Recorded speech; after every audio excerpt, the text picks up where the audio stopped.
right, wait a minute. Here's the question. 'Cause now I'm a flood of memories. I'm picturing driving back from Michael Jackson's house. No, Vince Bruno's house, their cousin, apartment in Santa Monica, and my dad's VW Bug, and I was like 9, and all I had was football, and for some reason there was an obsession in those days on height.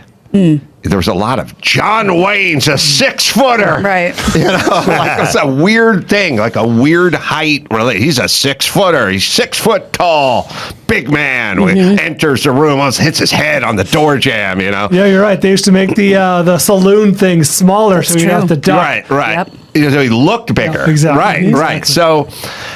So I was like this thing, and all I was a dope, and our parents were dopes. There was no money, there's anything, but I was going to play football, and that's was going to save me. I was obsessed with playing professional football.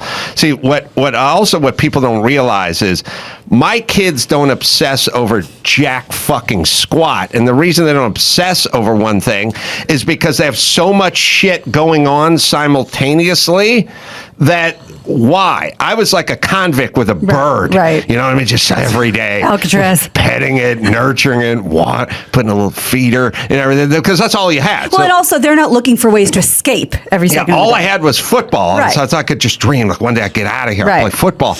And we were driving with my dad. I was on Wilshire Boulevard. And I said, Dad, do you think I'll be a 6-footer one day? And he goes, probably not. And just kept driving. And I'm like, what the fuck? But on the other hand, I kind of got the message, all right, you gotta figure your own shit out.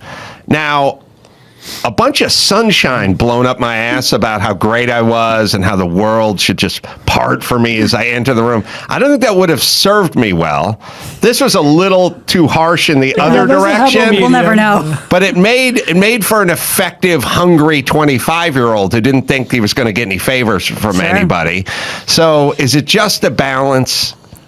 Yes. Yeah. Okay. It's just a balance. Yes. Yeah, that's the easy answer. You don't have to tell your kid they're amazing. Everything you do is wonderful, but anything can be done. You work hard enough. You study, whatever it is. Yeah, it can be done. My dad wanted me to go get a job at a pizza place so we could get free pizzas. See? That's I like the way he thinks. Yep. practical. Realistic. You guys gotta learn how to make pizzas. He goes, they're good. He goes, so I got a job at Dodger Stadium at Pizza Hut. Oh, damn. Oh, And I would sweet. take home all the frozen pizzas home. Yeah. Living the dream. Yeah. Your dad I must made have it, been Dad. Everything else. pretty proud. It's big time. Yeah, I mean, did he have another son that he could get a gig at a Dairy Queen for dessert? Yeah, the what are son you doing and the for daughter, dessert? remember? Someone's My got brother Angel, man, he got a job at a real pizza place. Yeah. Always outdoing you. But now you're flush with pizzas, but what about hoagies and desserts, you know? Something to wash it down with. Yeah. I do like the way your dad thinks, though. Fresh off of finishing the Panama Canal, guy works up an appetite. Yeah, my dad would always try to make money like fast, lying and shit. I remember we collect aluminum cans because that was a thing, you make our own money. So when I was like 10, so we went to all the Little League games and took all the Coke cans. We took every can from Hollenbeck Park, Echo Park, and then we went to go trade it in, and it came out to like $20, and then my dad kept all the money. Come on. Like he didn't buy a shit. That's fucked Not up. even a Doritos with a little Springfield soda, nothing. Well, maybe he's using that money on the ticket for the steamer ship back to Panama. Finish one of the gates. He was hanging out with Roberto Duran at the Olympic Auditorium. It started in 1875. You gotta tell your mom. I gotta tell her. I know she's not in great health. Panama. It's important. You don't want her to go to the beyond with this lie. The story lie. wrong. Maybe he helped write the song Panama with Van Halen in '77. I'm sweating. I'm laughing so hard. All right, Gina, what do we got? All right. Well, we'll get to the Ukraine if we get there, but we've been starting with that a lot. So let's try something else. Panamanian strongman Manuel Noriega with the greatest fucking nickname in the world? What? Pineapple Head. because he had really bad skin. And It was bad. It was That'll bad. get your ass kicked. It was like bad acne, like Edward James almost. Yeah, who played Jaime Escalante. Right. Coming full circle, but I think he had a great Spanish name. I don't know how you'd say pineapple head, cabeza. Cabeza de piña. Yeah. Cabeza de piña. That cuts. I mean, no wonder he was that's why he lashing turned out to be out a the way fighter. he did, Yeah. you know. Noriega, man. Yeah. Was he pineapple head or pineapple face or... Clam chowder face. Yeah. Your dad probably preferred pizza face, but pineapple face, that's rough. We'll figure it out. Sorry, Gina. That's a lot of right. acne. Chris will figure it out. Well, let's start with something else. Bill Gates' ex-wife, Melinda French Gates, appeared on CBS Mornings recently. I heard some of this. Yeah, said there were a number of things that led to their divorce, including Bill's relationship with the late Jeffrey Epstein. Did you hear about this? I'm going to play it for you. it's crazy. Melinda told Gayle King she didn't like that Bill had meetings with Epstein over the years and made her feelings very clear. She even met Epstein once and had a less than pleasant reaction. Here's the clip. I also met Jeffrey Epstein exactly one time. Did you? Yes, because I wanted to see who this man was. And I regretted it from the second I stepped in the door. He was abhorrent. He was evil personified. I had nightmares about it afterwards. So, my heart breaks for these young women because that's how I felt. And here I'm an older woman. My God, I feel terrible for those young women. It's awful. Sounds like she would have been invited to the island. He was awful. Yeah. And you shared that with Bill, and he still continued to spend time with him? Any of the questions remaining about what Bill's relationship there was, those are for Bill to answer. Okay. She said that a lot throughout the interview. That's for Okay. Bill to answer. She's selling real estate now, huh? She has got this the 20th Century crazy- Fox I'm jacket certainly on. not. I'm not defending Jeffrey Epstein, but what did she just sense that he was evil, or was he Creepy. doing? All right. First off, sorry, ladies. I don't You're doubt it. fucking retroactive virtue signaling. Go fuck yourself. I wish I had a fucking GoPro on her head. She would have walked in. Oh my God, the marble. Is this Carrera marble? This is beautiful. Would you like some champagne? I'd love it. And she probably walked right. Yeah. I couldn't sleep for weeks. Yeah, this oak? No, pine. Pine's good. Is this T&G? Yeah, a rough sawn. I love this flooring. Yeah. First off, the guy's a rich guy. Rich. He knows how to comport himself. That's what I was gonna he's say, not was showing he- up the bathrobe in a boner, holding a malt liquor, going, "Hey, bitch, get in the house. I got a 14-year-old in the sack." I mean, I'm sure he put something on because he's a business guy. He's got to get a lot of money and deal with very high-powered people. This notion of you walked in and It was pure evil. It was like, it was? What was he doing? I'm sure first off, the event must have been some charity thing he was doing at his house or some Yeah. party, Yeah. some barbecue or something. Wasn't a late night poker Probably littered with heavy hitters and Right. their trophy wives, valet parking, and an ice sculpture. It's so easy to go, oh, I knew, It's a little much. I'll buy got a weird vibe off the dude. And heard things and Fine. Yeah. all that. Waking up in the middle of the night in cold sweats because you walked into this guy's palatial estate and had a cocktail. I don't know. See, here's why I couldn't interview people. I'd be like, so you just turned around and left? No, I was there for 6 hours. Oh, okay. We still had dinner. Wait a minute. How could you eat with this evil personified? I mean, we go to a lot of events. You just have to push through for your husband. And you had a few cocktails, did you? Well, I had to. I mean, Trying to drown the pain, absolutely. were you? I just With sedate myself. mojitos? They were delicious and they were aplenty. All right. Well, I have some pictures of you two at a later date. So evidently really? you did see this guy again. Like, yeah. Boy, fucking Bill Gates getting thrown. By the way, it's probably worse to say you hung out with Epstein several times, and that's all I'll say. Right, Which makes your brain start reeling, right? Ask Bill. Ask Bill. Wow. Yeah.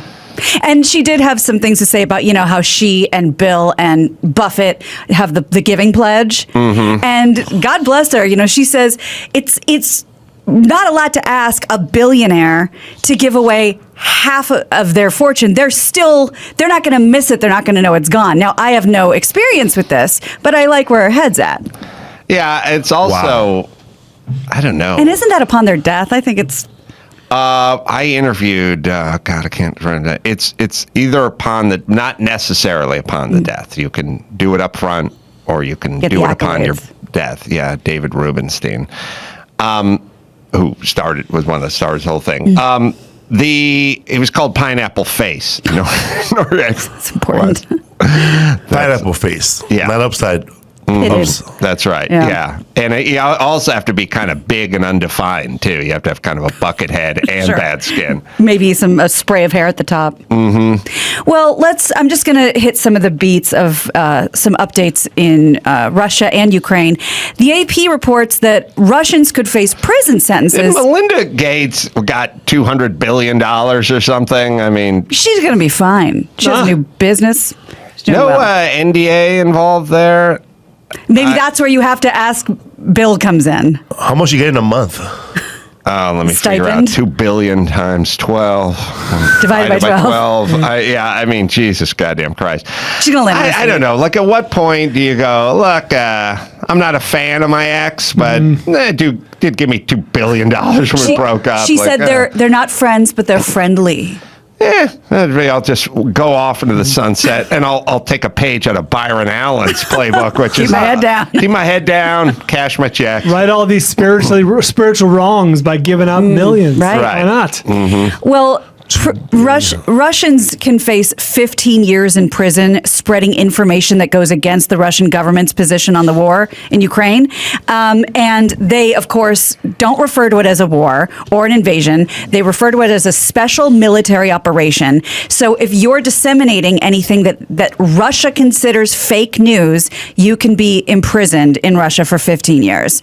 That sounds heavy-handed, but let's get to something really scary. The International Cat Federation is the latest organization to take a stand against Russia. People.com reports that the federation, which is FIFA, which is Fédération Internationale Feline, issued a statement this week announcing that it would bar cats bred in Russia and cats belonging to exhibitors living in Russia from future competitions. It's always it's on. Oh, yeah. It's on. And It's on now. You know Don't what's fuck with my always pussy. funny when the shit goes down?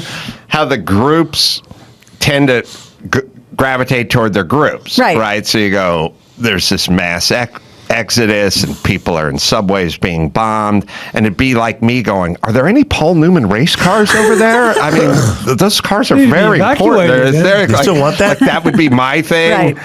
And Brian would be worried about the films. Yeah, the original print. Right. You know what I mean? Who's Right. protecting those? Yeah. At some point, move past the cats, go to the human beings. Well, but that's the thing. Like, studios aren't letting Batman be shown. It's Well, like, well, here's- what am I into? How can I help the But war here's effort? kind of the moral conundrum.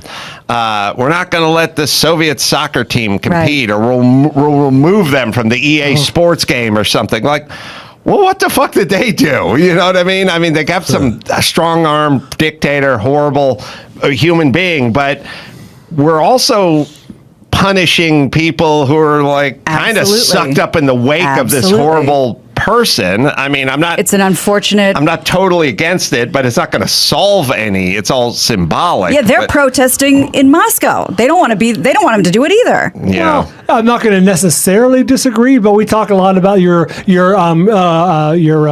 accountability to the group, right? You're the sort of one fucks up, everyone must suffer. And I joke, but like, they voted Putin 77%. Like, you fuck up at the top, and everyone's they teach a lesson to the group. But they well, didn't. well, did they yeah, really vote I mean, him in 77%? No, but I'm of both minds. You get 'cause- what you reap what you sow, is what I'm saying. Well, this is None of those numbers could have been No cooked. more vodka. my theory is sort of a joke where, whenever you find one of those piece of shit nations, and they go, it's not. Right. It's not The the people. people. It's not the people. Back It's to the your government. It's the Very leadership. I was savvy going, point. what part of Canada is he from? It's like, he is the people, baby. You are the people, and you've tolerated this, or you have Yeah. orchestrated or let it fester, Right. or whatever it is. And here we are. But I still don't know if you're on the Russian gymnastics team. I don't know why. I still feel bad for the 14-year-old Right. chick who's punished, but who cares Right. at this point? But if you're a guy in America, that's been beat up by white police officers, you probably say, "Hey, man, it's about time white people beat up other white people." yeah, a little white on About white. time they're not beating up India. They're not going to Africa. They're not Yeah. going to Afghanistan. Hey, they finally got one of their own. Blanco on Blanco. Blanco a blanco, mano to mano. You gotta respect Putin, man. He said, "You know what? Well- I'm gonna disrupt the whole world. I'm gonna attack fucking white people." It does. Yeah. We don't tolerate that. And America said, "You know what? Nah, we don't take prisoners of war. We don't take refugees of no color. Yeah. No color. Equal opportunity. Well, remember when people were fleeing Afghanistan, I think it was, and they would get off these trains in Germany, and all the German people would be like cheering for them, welcome, we love you, we welcome you. And they're doing it again with Ukraine. They stand at the train station with a sign saying, because depending on, they might not speak the language, like a stick figure, like one room for, an adult and two kids, or one room with two. And I think the German people deserve a lot of credit to talk about righting They're wrongs. overcorrecting. Yeah. But it's I just- lovely. Yeah. Real quick, Gina, I'm not naive enough to think that the numbers are cooked. Of course Right. they are. It's absurd.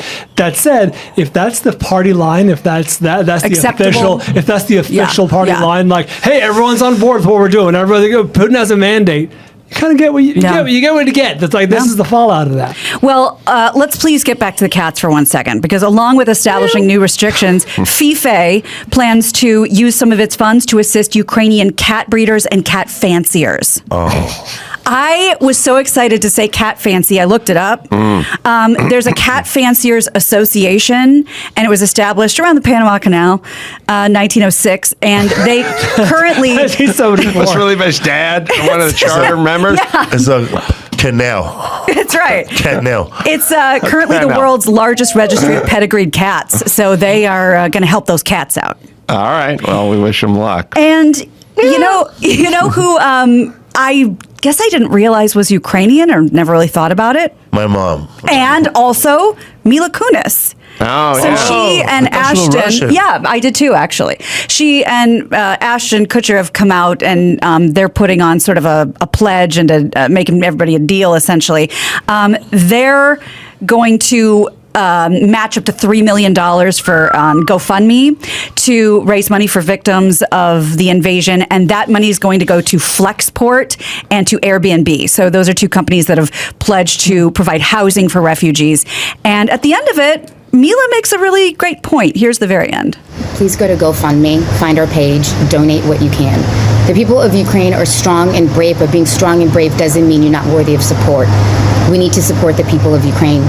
Please help us. Let's Stand support them with with the people. everything we can. Thank you. Serious Ashton is so confusing. Yeah. It's a little confusing and cringy at the beginning, because she says, I'm an American and I'm so proud to be here and I love everything America's given me, but I've never been more proud to be a Ukrainian. And he goes, and I've never been more proud to be married to a Ukrainian. A little stumbly. I just hope this shit doesn't go down in Italy, so I don't have to get in like the gondolier's outfit and make yeah. a plea for I'm saying right now, Italy, if something happens, you're on your own. Would you go But Gondolier you're or Chef Boy? Paisan. Would you go Chef Boyardee? I'd go Chef Boyardee. now you're- That's right. Yeah, it is funny how everyone is coming out. Yeah. And by the way, you didn't know. I kind of forgot that the Klitschkos. They grew up in Germany, I think. I'm trying to think, or the dancer from Right, Dancing with the Max Stars. One of them is Chermosky. mayor in Ukraine. One Yeah. of the Klitschkos is the mayor. Vitaly. Oh, right. Yeah. Yeah. And I think Jews have had a complicated relationship with Ukraine, but it's a new day. All right. Yeah. Also, black African students having a hard time getting in trains in Ukraine too. Really? Yeah, because I saw a video of a bunch of Ukrainians getting in a bus, and then they kicked out a couple of Africans because they were like putting on Ukrainians first, Oh, really? Oh. and then of course blacks second again. Interesting. Recently? But if you get on last on the bus, at least you get to sit in the front. They were grabbing Last on, African first off. They were grabbing African students off buses and taking them out to replace them with white Ukrainians. Ugh. Are you sure? I'm just playing devil's advocate. Are you sure it wasn't because they're men and they're not supposed to be leaving? No, they were a woman student. They're also having in the oppression department. The transgender having that's difficulty because your license says you got titties and you identify as a man, and men have to stay behind, or women. There's not. By the way, back in the day when Felipe's dad was putting the finishing touches on the Panama Canal, if you're on a Titanic and you just yelled the women and children first, it was cut and dry. Yeah. Now there's going to be a discussion. There's going to be negotiations. There's going to be a lot of negotiating going on because That's you can't crazy. just go women, children, you guys leave, men 18 to 59, you stay. Well, hold it, slow your roll. Now There's we some gotta do gray deciding. area here. Well, let's just hope that Texas doesn't get invaded and we won't have a problem. Klitschko brothers' dad was an Air Force general stationed in Germany. There you Damn. go. There, so Mila says was Chris. born in '83, so would she have been a Russian citizen? She If I she don't was born in Ukraine, but I'm saying it and was USSR. I think it said she USSR. came here in 91. So I mean, she was there for a while. Not like she was taken out as a baby. My only question was over the Ukraine versus Russia. Right. I think it was Russia. Do we have time for one more? Because I think Sure. you're going to like it. Meghan Markle's half-sister is suing her, claiming she lied about her family. Oh, airtight case. Listen to this. All right, I just want to say this. I was thinking about Bill Gates, and here's the deal. The good news is, for all the poor people out there, everyone is miserable. Right. Everyone.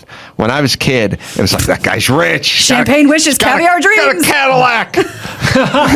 He has a Cadillac Eldorado. No worries. No worries. No worries. And you could bribe people. When I was a kid, The good old days. You just fucking travel the fucking wad of 20s, drink to your fucking heart's content, get pulled over on the pike, just What's peel it off gonna a couple take? 20s. That was it. Yeah. You needed, back in the day, Bill Gates would have had his wife taken out.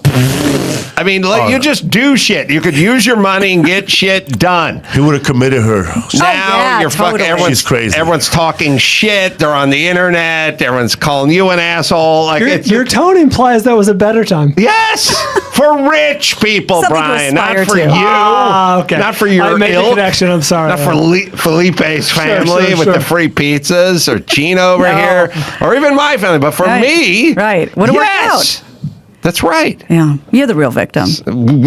Go. So Samantha Markle has taken an issue with her sister's now infamous Oprah interview. Samantha says Meghan's rags to royalty story is BS and she wants her to pay.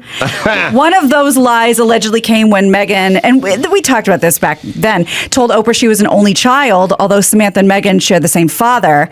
Samantha says Meghan's alleged lies have hurt her sales of her autobiography, prevented her from getting jobs, and caused emotional and mental distress. Meghan's attorney tells TMZ this is baseless, it's absurd, it's just a continuation of a pattern of disturbing behavior. We will give it the minimum attention necessary. I hate She's Meghan fucking up Markle. her flow for her autobiography. I hate her and Prince Harry or whoever it is Yeah. that call everyone a fucking racist, and then they move to like Beverly Hills and they get a Netflix deal to produce. Here's millions of dollars produced for Netflix. Like, ugh, it's everything that's wrong with whatever time we're living in. But You can bribe people. this sister boy and the dad, Well, look, they're what? By the way, albatross.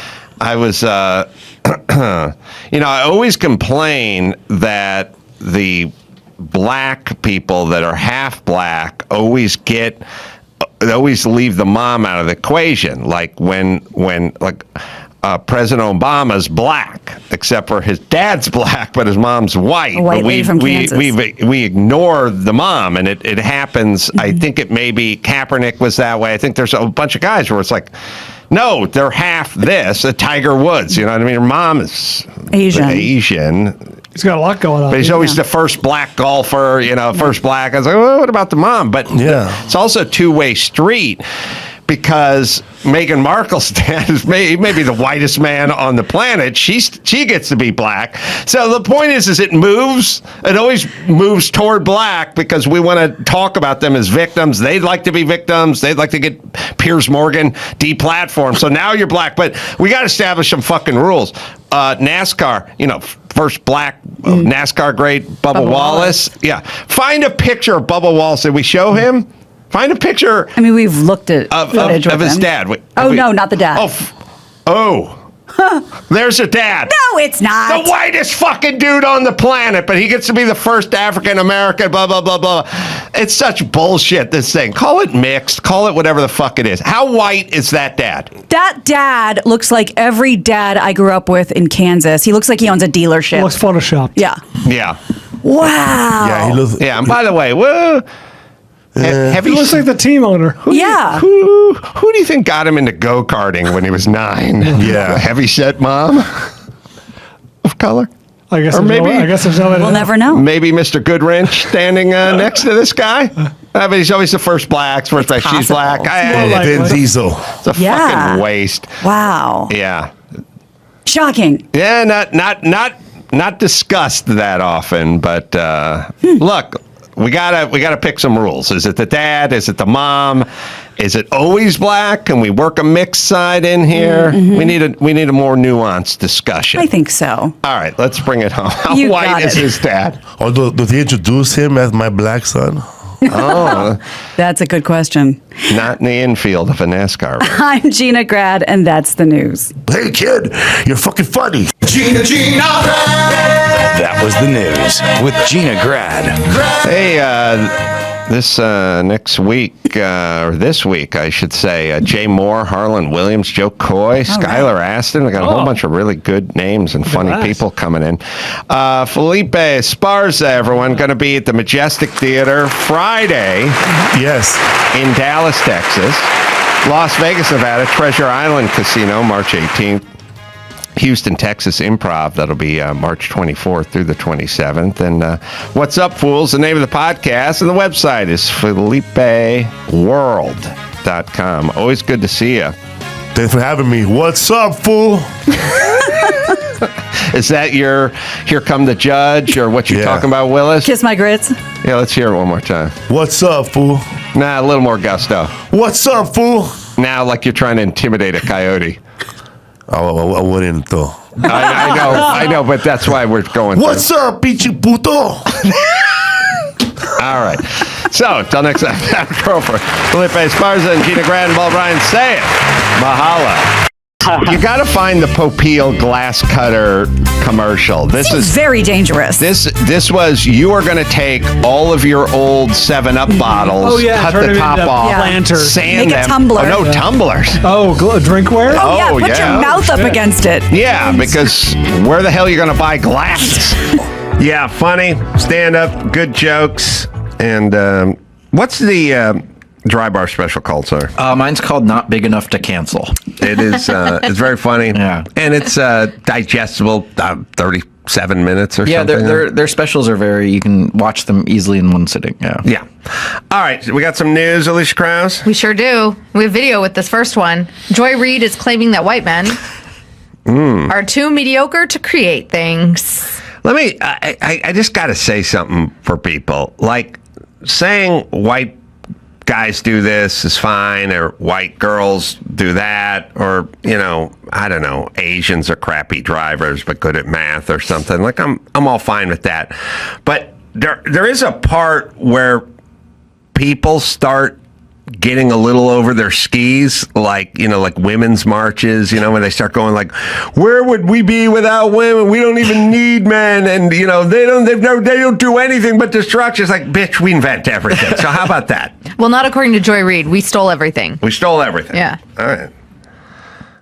They can't fix the history they did. Their ancestors made this country into a slave hell. But they can clean it up now because they got the Smithsonian. They can get rid of all the slavery stuff. They got PragerU. They can lie about the history to the children. They can't originally invent anything more than they ever were able to invent good music. We black folk gave y'all country music, hip hop, R&B, jazz, rock and roll. They couldn't even invent that, but they have to call a white man the king.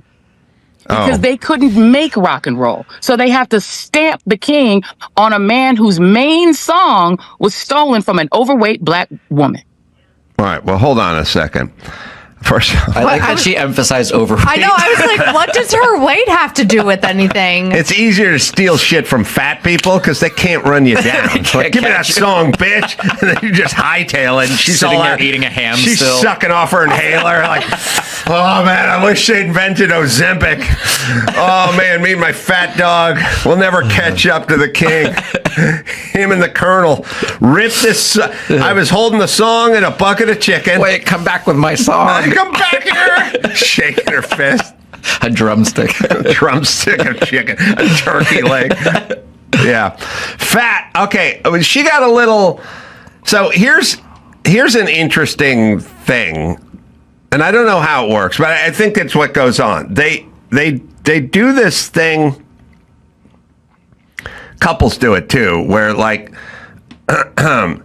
they start broad. Like the guy goes, I do everything around here, Well, meanwhile, she's got a full-time job and she cooks dinner and she takes a kid to school. And then they go, I do everything. I got to do everything. And then they start to hear themselves and they're picturing them cooking dinner and leaving for work and doing stuff. And they go, I was in the garage organizing 3 months ago. Nobody else organizes the garage. Who's going to put the wood screws with the wood screws and the machine screws? And all of a sudden it's like, well, you do the garage, but that's not everything. Yeah. But did you find yourself getting over your skis?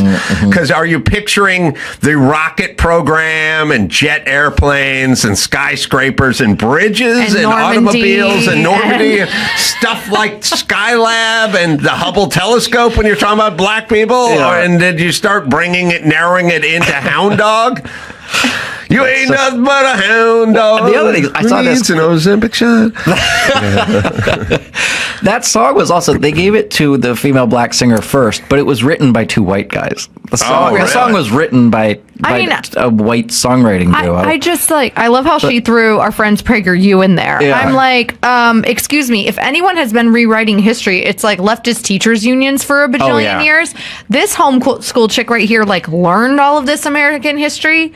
And it's like, it's actually public schools that hasn't been doing a good job of teaching American history or civics. Yeah. Well, also, I don't know. I like to play a game called Stupid or Liar, but it's like PragerU points out that while we were engaged in slavery, every civilization historically was engaged in slavery. So there are many, many black slaves and many black slave owners as well. And we fought a war to end slavery. That's their point. So you saying denying history, obviously you're the one who's denying history. History is a war was fought to end slavery. I know you don't like the theme of it because she is a racist. And by the way, imagine waking up every day with just a head full of black people, white people. Who invented this? Who invented that? Who stole this? I mean, it's got to be... It's a full-time job, but she's definitely a racist. You wouldn't think that way if you weren't a racist. Hound Dog was written by Jerry Lieber and Mike Stoller. Yeah. Well, they originally wrote the song for Big Mama Thornton. Sorry. They're the ones listed as the songwriters in BMI ASCAP for royalties. I kind of find it hard that I'm not going to totally believe that Big Mama Thornton went into the studio and sang a song written by Jerry Lieber and Mike Stoller. No, I bet it was her song. Yeah. She just didn't get the publishing credit. You could be possible. Right. I mean, that happened a lot. That happened in the all industry. The time. It happened a lot in the industry, and then studio artists too. But I don't know. Why not? I don't know either. But the music business was incredibly corrupt, especially towards black people in the beginning. Yeah. Their songs, publishing credit, writing credit was really taken from them. A lot. All right, well, we can look it up. I don't know if there's more information on. Maybe there's that version. I'm looking. Disagrees with our version. I just don't. I understand that the internet is going to tell you it's a song written by Jerry Lieber and Mike Stoller. Well, I think the problem is they got the credit. Well, then everything is on the table. Is what I'm saying for every song throughout history. We can go. The internet says, but come on now. Do you know what I'm saying? Doesn't it put every artist from history from a long enough back who's black? Well, you can't say it. You go, couple of Jewish guys wrote White Christmas? I don't think so. And then they go, but the internet says, and you go, yeah, that's what the internet says. I will say this. Every single Beatles song is credited as Lennon-McCartney. Right. And then there was this overweight are black certain woman. songs that only John wrote or only Paul wrote. Yeah. But they're still credited to Lennon-McCartney.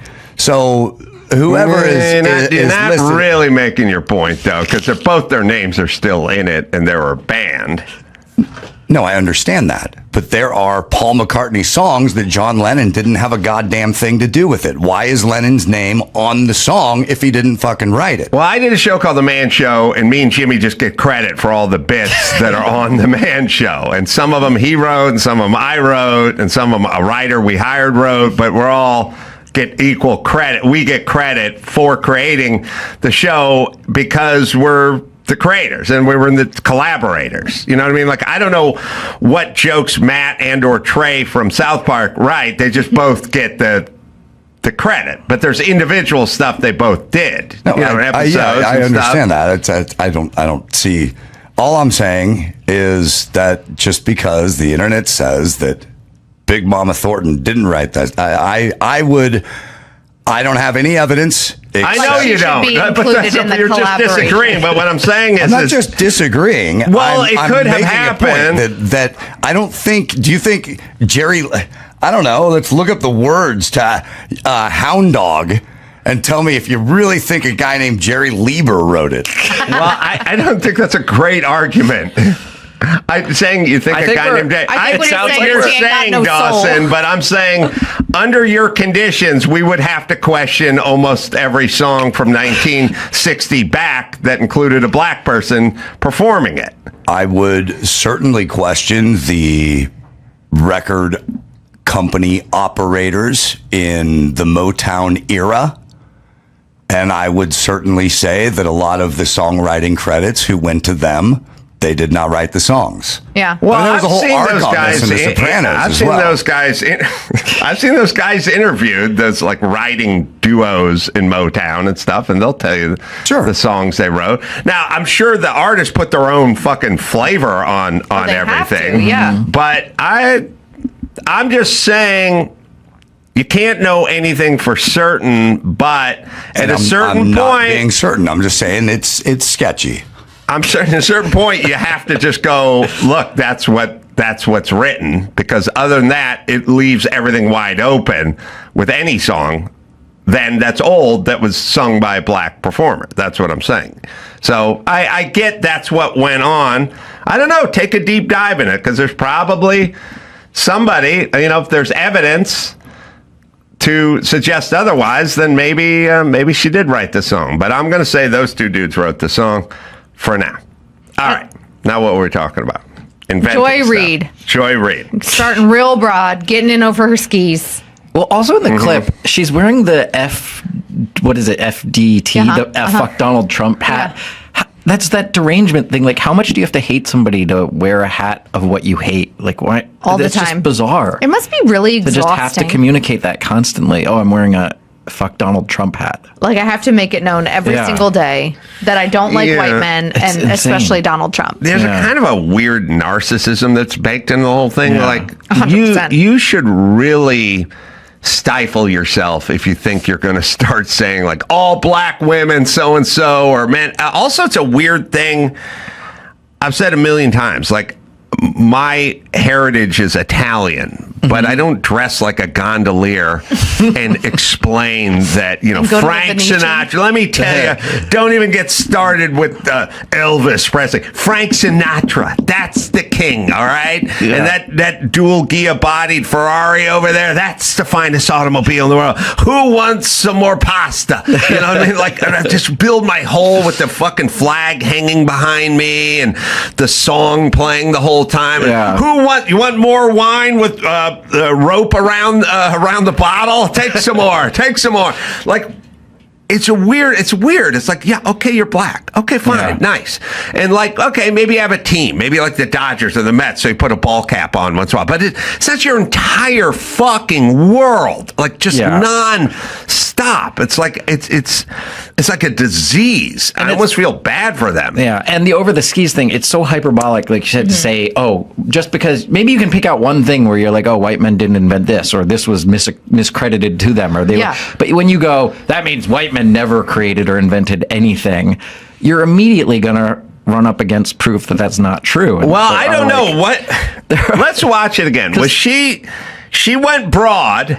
And then she caught herself maybe and started to focus like my garage analogy. Let me read this first paragraph though, because this one isn't on video. It says, quote, they don't have the intellectual rigor to actually argue to debate us, right? And what they do is tattle and tell. They run and tell teacher that, quote, the black lady or the brown man was mean to me, and that's what they always do. And then she continues here. Oh. By the way, the person, like when they talk about modern society and like who I'm sort of in love with, I am not. It's not the person that's spouting out whatever nonsense is spouting out, or Kamala Harris who's talking about something, or Joe Biden who's talking about baggage fees or something. Like, it's not that person. It's the person that's interviewing them going, Like, no one goes, hold on, what the fuck are you talking about, bitch? Like, they just go, yeah.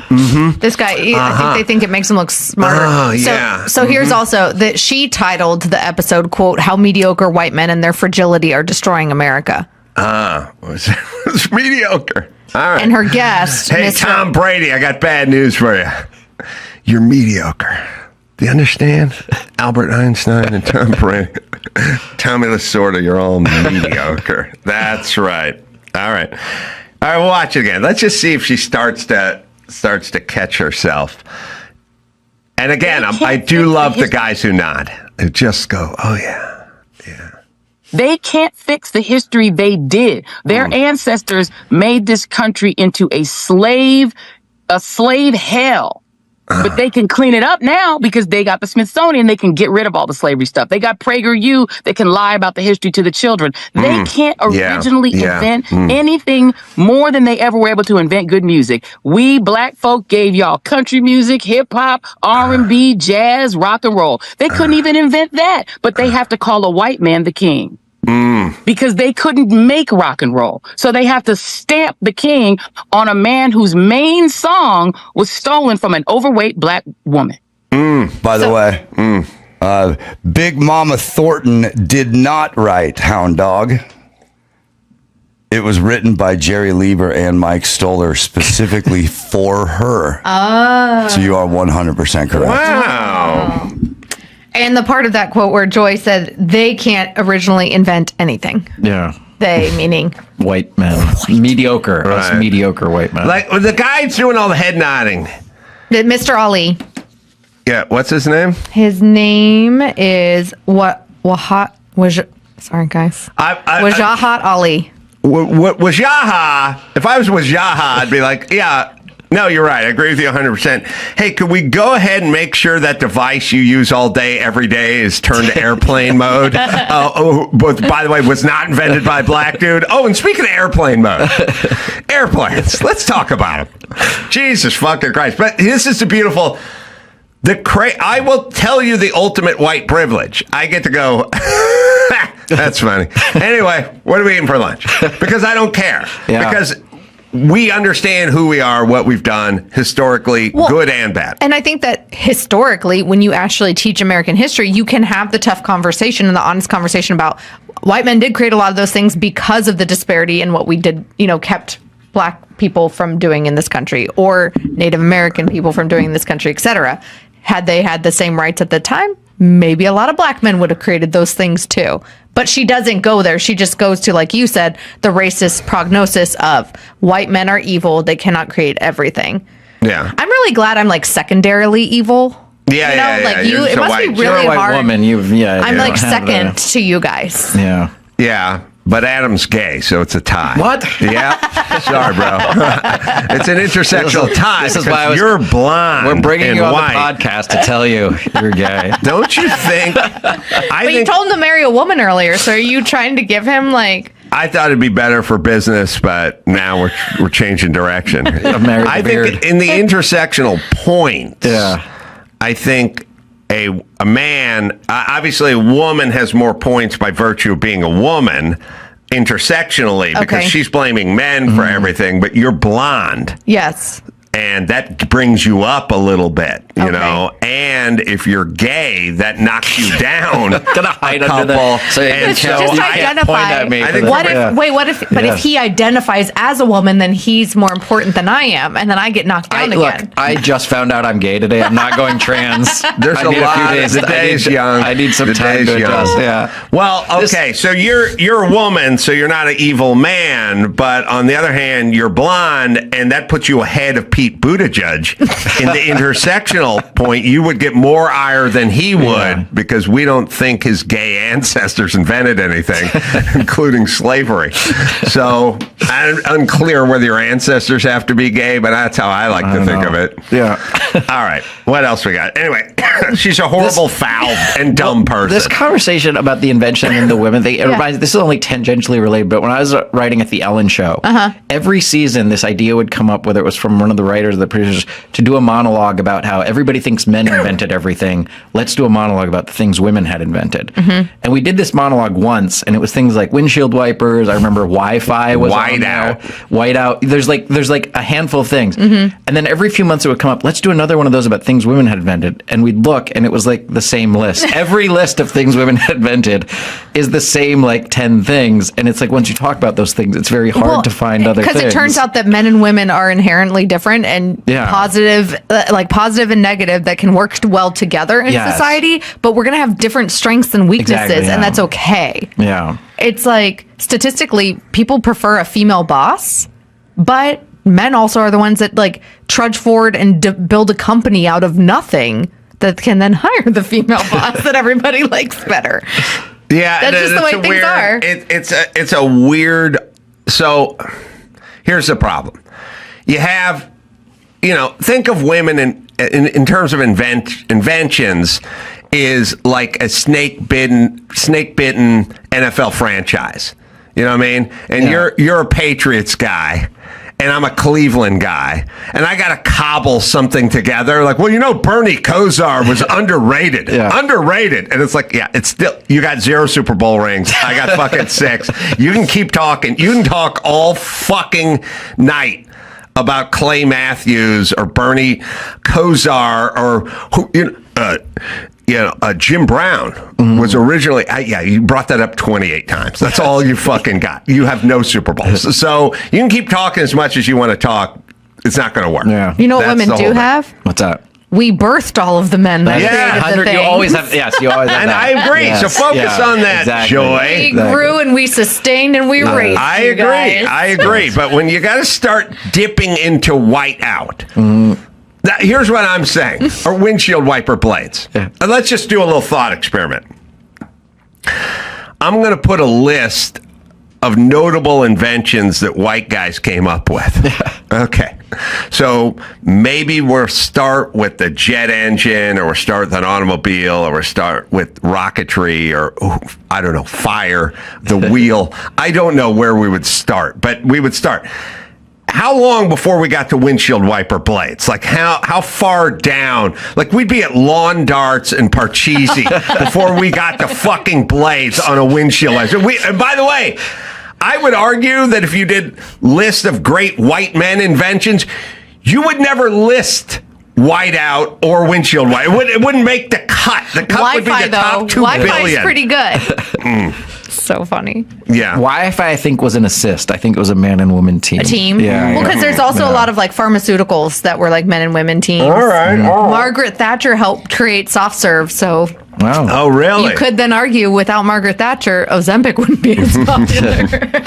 All right, Joy, the aptly named Joy. All right, what else we got? All right. I think this one is going to really excite you. Apparently, a guy over on Reddit, he's 28 years old, and he got into a dispute with his father after asking for a to-go box at a restaurant. But that's not it. In the post, he wrote that the fight began after his family went out to eat at a diner on his dad's dime. He said, quote, I ordered the main course, but also felt like I was in the mood for a side dish, so I ordered it as well. My eyes were bigger than my stomach because I was unable to finish my food, so I asked for a to-go box. But his dad was peeved by the move. And apparently the father told him that it was rude, that when someone else is paying for your meal, you shouldn't order extra stuff if you won't be able to finish it. That's my policy. It's always been my policy. Your team dad? Yeah, I've gone out to dinner with guys that bought dessert for their wife to bring home. On your dime? That's Yeah. really on your time? No, that's not thoughtful. That's just gifting cheap. it to someone else. Yeah. At first I was like, that's romantic. Yeah. And then I was like, oh no. No, I don't like it. That's that. Number one. Listen, I've jokingly always said I would do it. I don't know. I'd do it just to embarrass whatever woman was sitting next to me. I'd go take this couple out to dinner, whatever. And then I would give the announcement. I'm like, look, we're going to treat you guys to dinner. I'm going to treat you, and that's fine. And order whatever you want, and drink whatever you want. It's all on me. But if there's anything left over, it's coming home with me.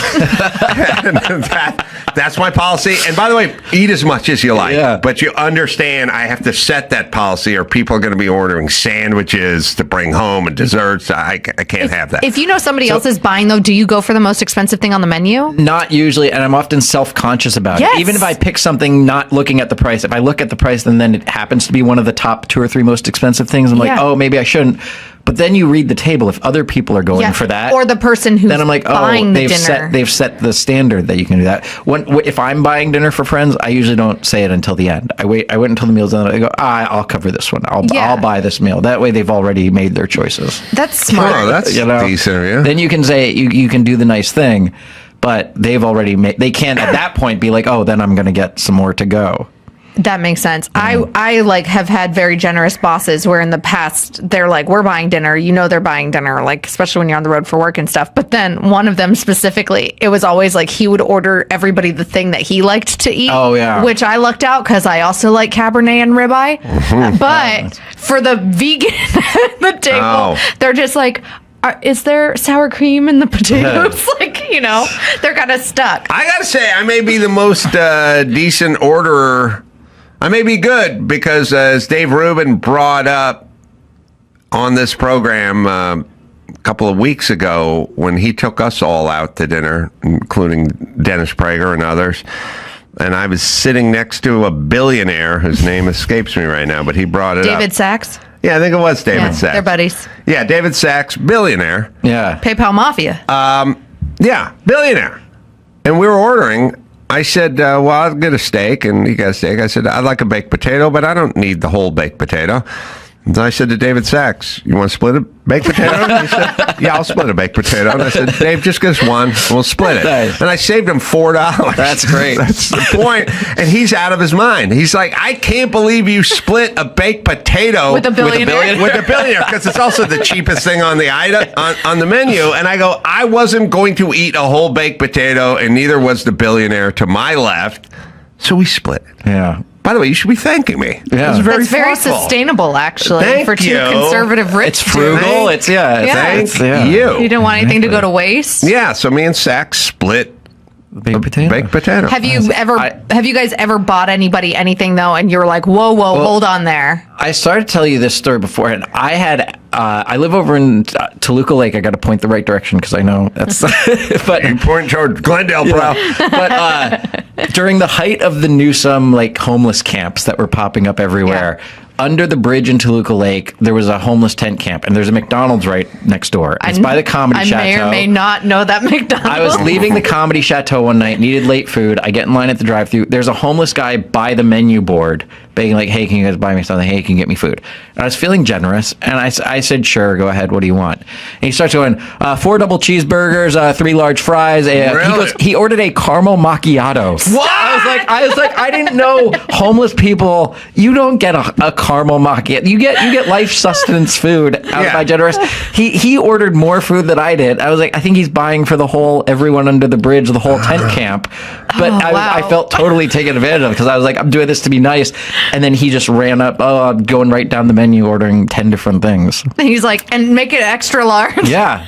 It was just extra large fry. Caramel macchiato. Caramel, that was the one. That was more insulting to me. Like multiple burgers or multiple fries. Yeah, you're like, maybe he's saving it up for the next caramel few macchiato days. is like, that's like a luxury item. I feel like that's an extra. That's not. I don't even get a caramel macchiato when I go to McDonald's. That is so funny. Yeah.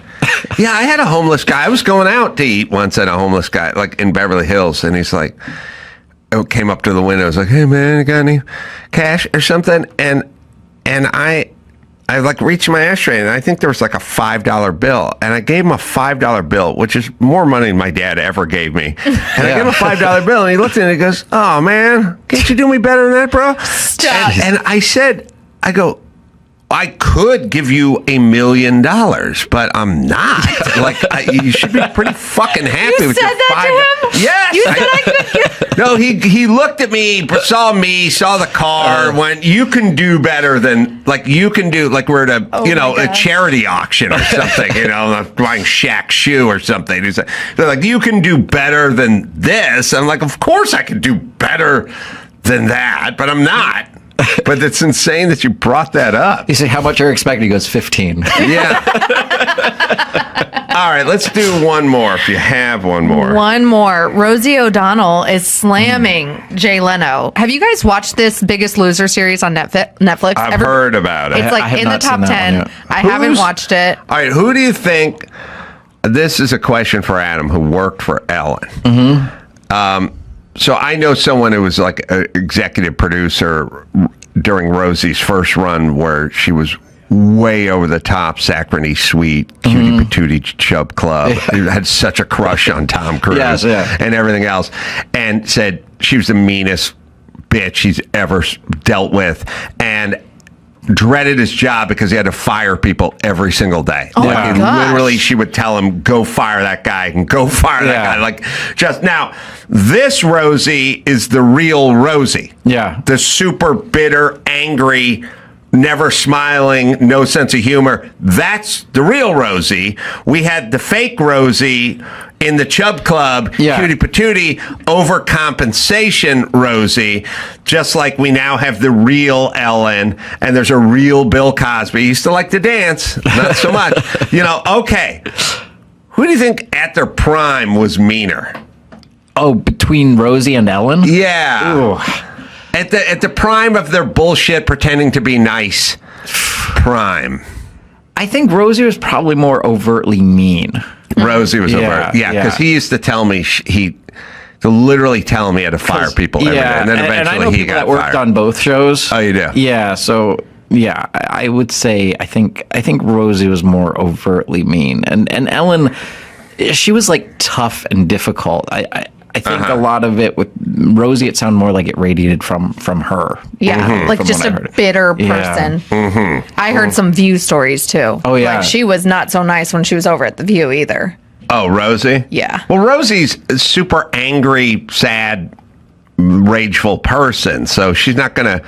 You could go... Did you hear about Rosie on The View or at the zoo or in a train or on a plane? And it's all going to be the same story because it's a horrible vitriolic, in LA, in Ireland. And by the way, she, victim, survivor, lashing out all the time. Yeah, that's what you're dealing with. Well, now she's lashing out at Jay Leno. After watching the Fit for TV, the reality of The Biggest Loser over on Netflix, she publicly called out Jay Leno for how he treated a former contestant who's featured in the documentary, Tracy Yukich, on the show. Apparently, she said, quote, Jay Leno is a mean a-hole, hashtag Biggest Loser documentary, and captioned her Instagram post that included photos of Tracy during the confessional and on The Tonight Show with Jay Leno in the new docuseries. So apparently Yukich was recalling a time that she went on Jay Leno's late night show and he read her death threats that she had received, I guess as part of a bit. But O'Donnell said that wasn't funny. And you can't say that you're not sorry. Like, seriously, so hurtful and so cruel. Come on. Well, first of all, Jay is super nice and Rosie's super mean. So the idea that she's calling Jay mean is ironic because she's super mean and he's Projection. super nice. So there's a lot of that. He's doing a bit, right? I mean, I haven't seen the bit. I don't know. Yeah, when the clip that I saw of it was kind of a bit, which I feel you guys have experience with this. I do not. It's like when they pre-interview you and they pre-plan you when you're going on a late night show. Well, right? we have to look for that. See if that bit exists. Yeah, there you get a segment producer and they produce your segment. So she knew what she was walking into.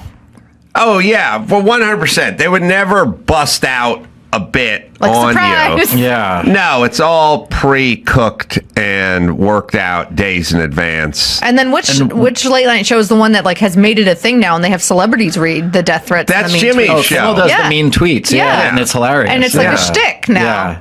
Yeah, it's funny. Yeah, it's a good bit. And what's weird about this is like, I worked at Conan, so I'm no fan of Jay Leno personally, but I've heard he's a great guy to work for. Yeah, the greatest. And that's the same thing with like, with Conan and Leno, both of them, their staffs love them. They're good people to work for. They're friendly. And it's weird because someone like a Rosie or like an Ellen, like Rosie made her whole thing like cute and nice and funny.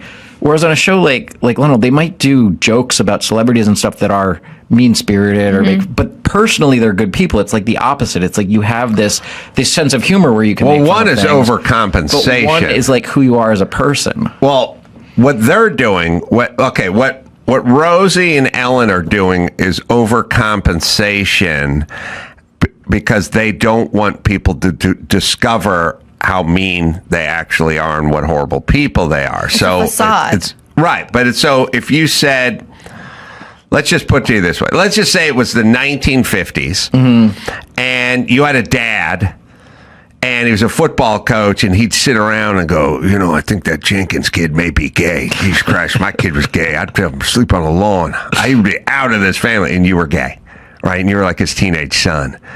You would come home and be like, Dad, nailed another prom queen. Now where's the Schlitz? And when are we going to go chop some wood? Because you'd be like, if this guy finds out who I really am. And you would never come in and go like, I'm going to take a me day and do a little decorating around the house. Because you'd go, shit, that's what's lurking. Like you would overcompensate so he didn't. That's what I'm going to do after this podcast. Now with that the gay part. I got to prove to everyone. No, it was a joke. It was Rosie, everything. Gonna call it that girl that knew the day of the week. Conan and Leno don't have to pretend to be nice. Yeah. By the way, this is micro and macro. I know plenty of people that are bullshit nice all the time, and I'm not that nice. I'm not nice at all. I'm not mean. I'm just fair, And people overcompensate all the time.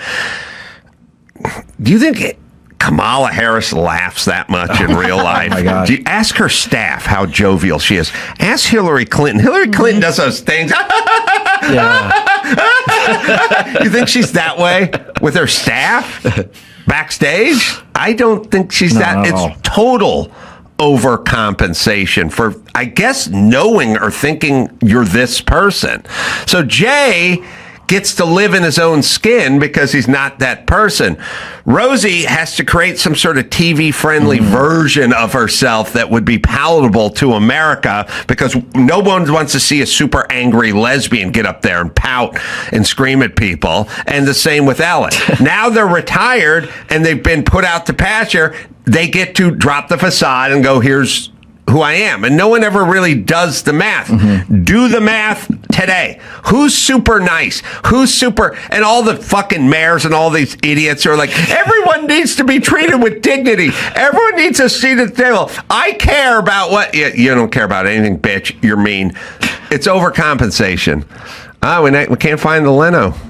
And they clip. do it. You saw the clip? Well, because I watched it on Netflix. I don't know if you want to get sued. Okay. Yeah, all right.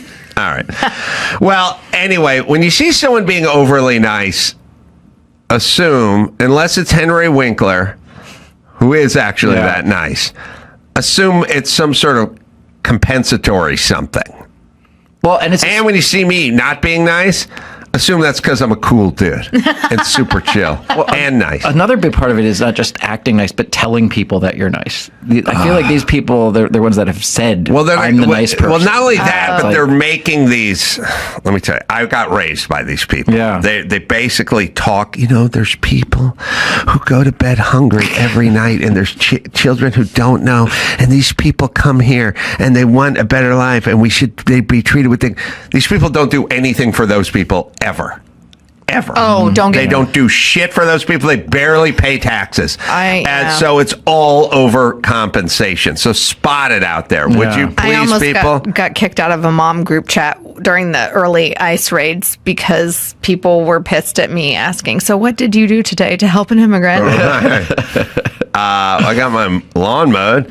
When you, I bought one of caramel macchiato. if you ever get kicked out of a mom group, can I take your place? Oh my God. I'll just, but I don't, well, you could identify. I want to infiltrate a mom group. You want to infiltrate a mom group? Yes. The group chat?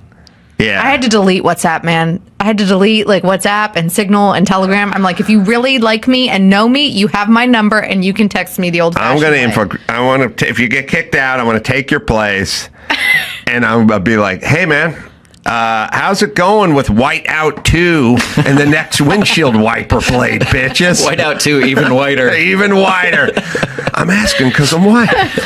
All right. We need to take a break. Adam, we'll give you plugs at the end of the show. Always great to talk to you, my friend. Yeah, get it on. Got to get it on the church. We got a mandate. You get it on. That Jersey boy first side service herbalist. What's going on, man? That I'm not, man. Oh, so much. I'm unfortunate. I guess I'm going to have to start with that shooting in Minnesota. Did you hear about that? Just briefly as I was heading out. But so some kid shot up. Oh, look at you with no coaster, Drew. Oh, right. I had it on here. I had it on this. Weird hole in your game. Yeah. That stuff. Yeah. I don't know why. I was never raised with coasters. Okay. No. No, I wasn't. I'll correct it. The whole house was a coaster. We built our house out of coasters. You want? There's no. You think the Carollas? I don't know. If my mom knows what a coaster is. Yeah, probably. I mean, she does, but you think we ever owned a? There's no coaster. A lot of tea koozie talk, right? Or no, cozy. Cozy. Let me explain something. In order to use coasters, you would need drinks, right? Beverages, things with ice, yes, cocktails, things of that nature. Yes, not in the Carolla house. Yeah. So anyway, so I'm at about 70%. I'm good with the hot drinks. I'm bad with the cold. Yeah, you have a thing where there's a hole in your thing, and you cannot stop certain things. I'm better. I'm trying. You're better. You're better. But it's weird for you because you operate at a high level. Yeah. And for instance, if you tape this show on a Monday, but it doesn't air until Thursday, and you did Gutfeld on Sunday, you'll always go yesterday, and then you'll catch yourself, and then it's worse than if you said nothing. Exactly. But the point is you can't correct that. I can if I pay attention.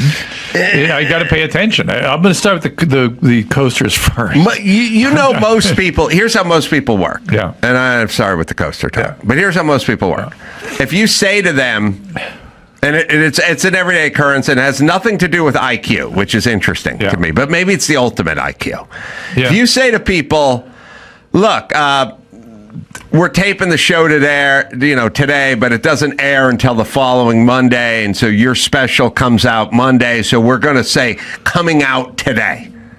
Okay? Yes. And then you go into the studio 5 minutes later. If you go, it's coming out today, they go, no, it's not coming out till next Monday. It's like, yes. Okay, you can't do it then. Yes, I guess you can't do it. Yeah. And by the way, that is 91% of humanity. Cannot do it.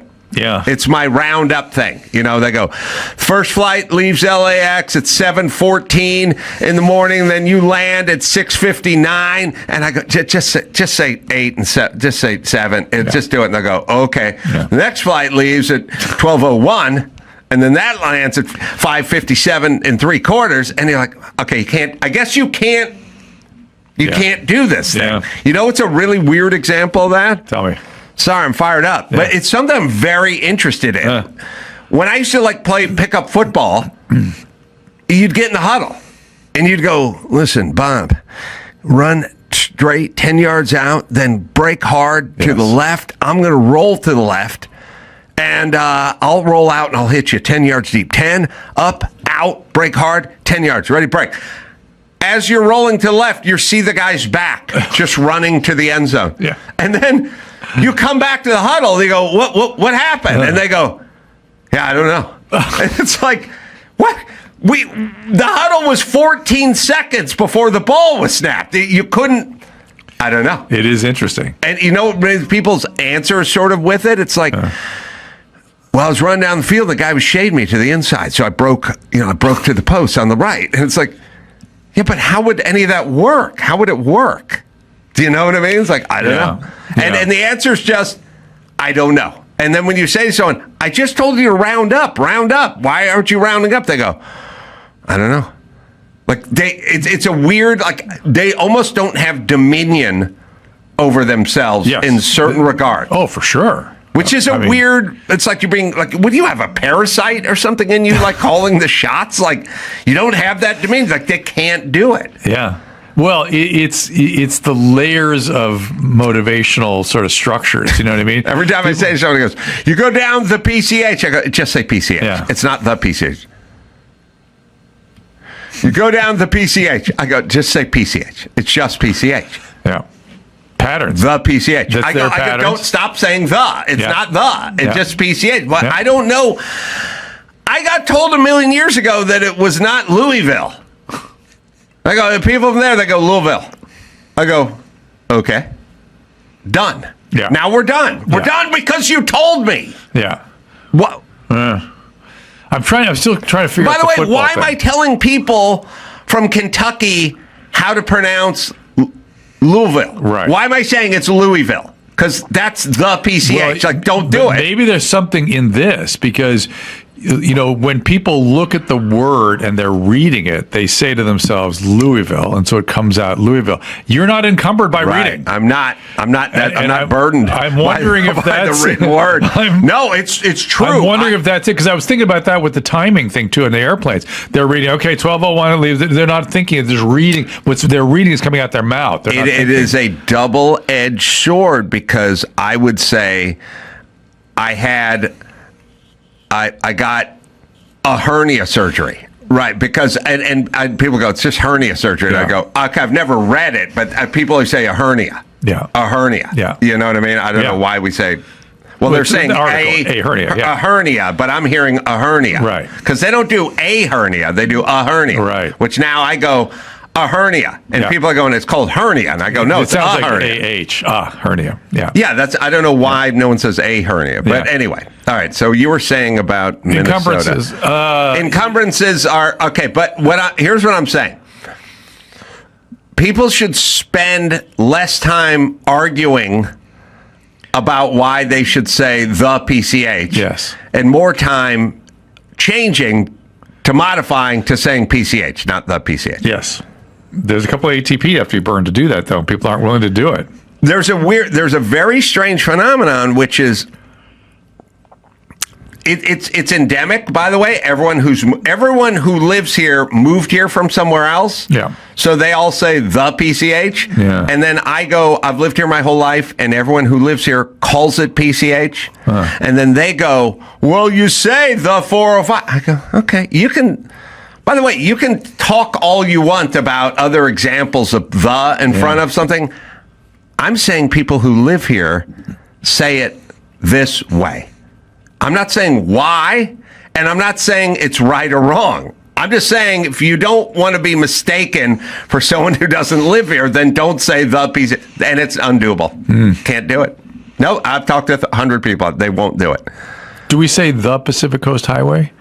Do we Nobody's ever said. Okay. I'm just curious. Somehow they heard that first and they folded it in. Because what they do is someone goes, you take the 134, take the 134 to the 405, take the 405 to the 10 and on to PCH. Yeah. And then they from Missouri goes, I take the 405 to the 10 to the PCH. And I'm just telling you that's not what people say. Now, there are many examples of that in life.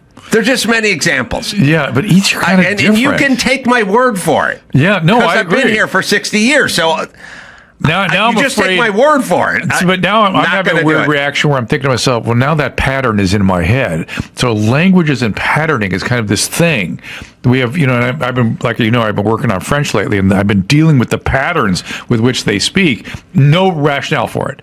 But that's just how they do it. It's just the patterns. I get it. I've said Louisville from 0 to 33, and then somebody told me we say Louisville. Yeah. And then I went, okay. Yeah. And then that was the end of that. Well, so I'm trying to figure out, why can you adjust and other people have such trouble adjusting to these? First off, I'm not dug into my retardation. I don't look at it as an attack. I don't argue with them. Right. Well, I turned on the news the other day, the Kentucky news, and I heard the newscaster say Louisville. So how about that? I don't argue with them. But I'm not defensive about coasters. you're not. I'm defensive. I'm embarrassed about coasters. No, you just have certain holes in your game, but you don't argue. No, all right, because I'd like to correct it. Well, the people, I would like to correct it too, Yeah. and it's easily correctable. Somebody from the Louisville area told me it's Louisville, and I went, fine. Well, that was the end of that. So it is kind of a memory thing, because from now on, I'm going to think about Louisville and coasters, and that's going to help me remember to get a coaster.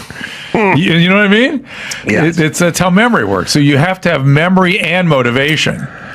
Well, okay. You have to remember to do the coaster thing. Okay, got it. You cannot be fending off information. No. These people pick up a sword and a shield and they get in that Spartan stance, you know what I mean? They're like, Sophie, have you seen Sophie? No. From Dundee, Scotland? No. Oh, I'm going to enlighten you today. This is going to be a good day for me. Keep going. You get in that stance.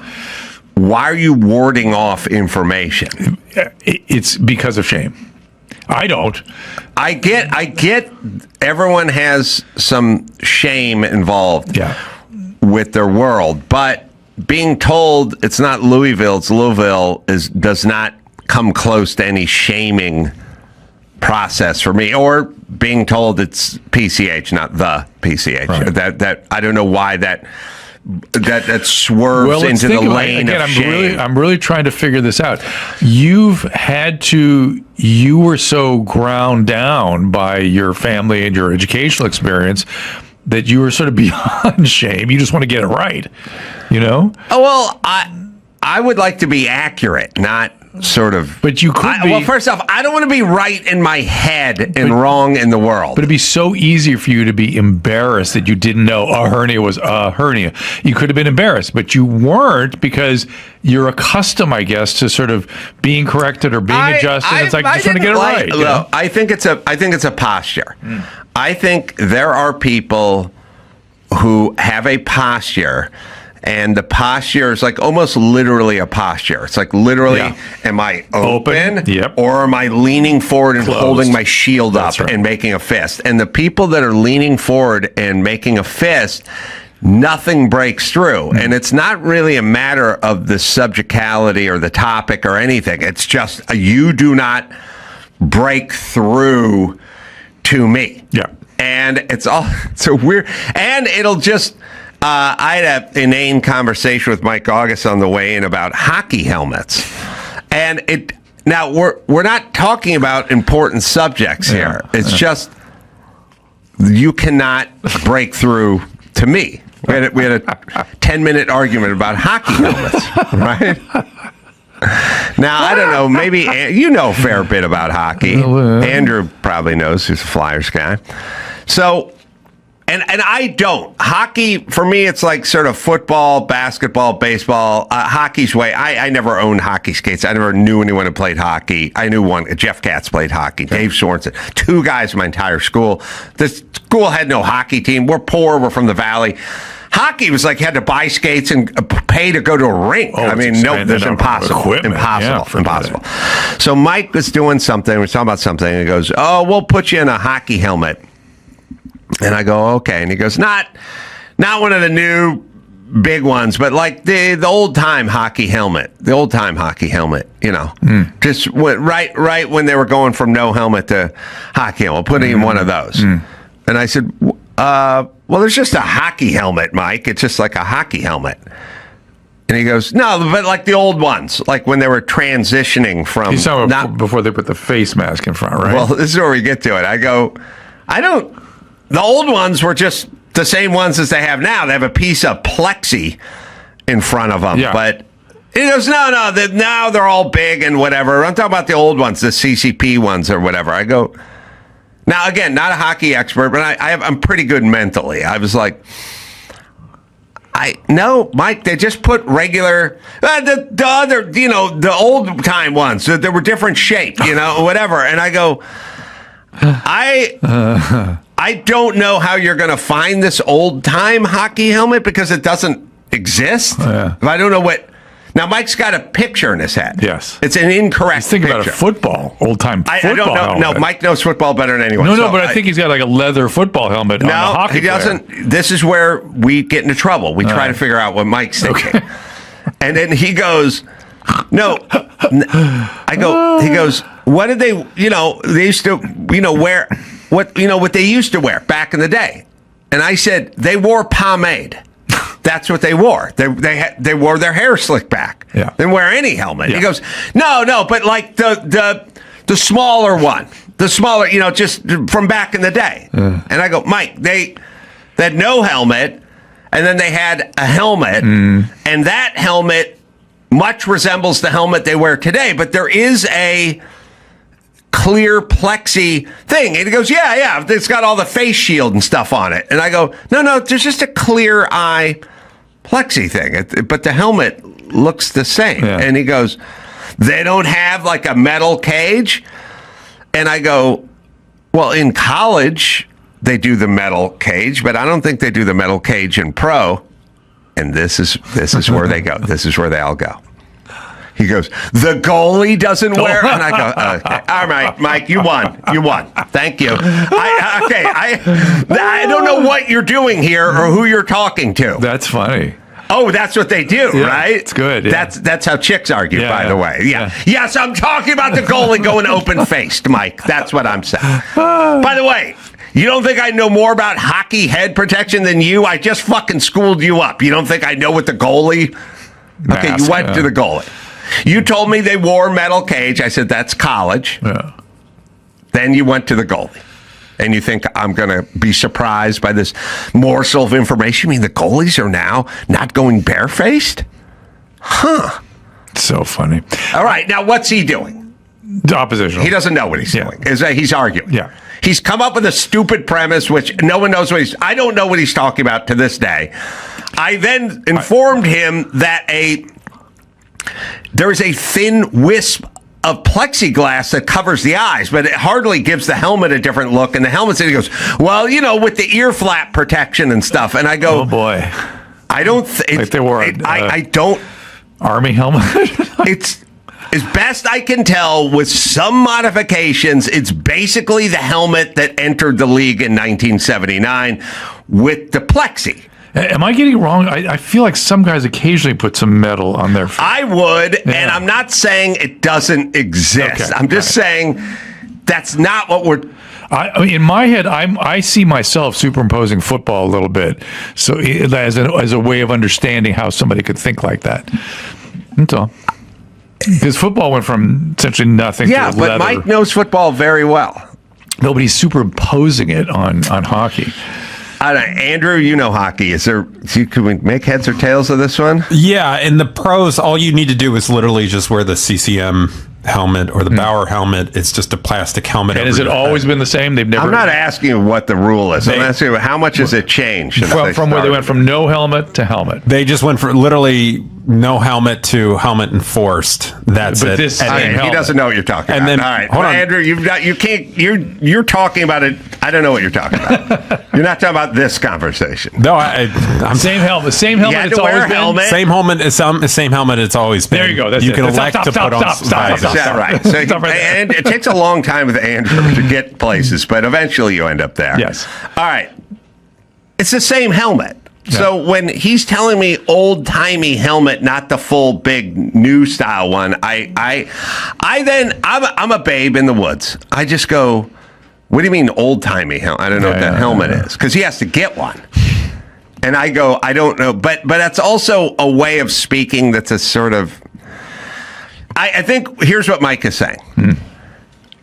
we need to get you a helmet, just a basic helmet. It doesn't need the face guard on it. It doesn't have to be the highest tech. It can just be a basic hockey helmet.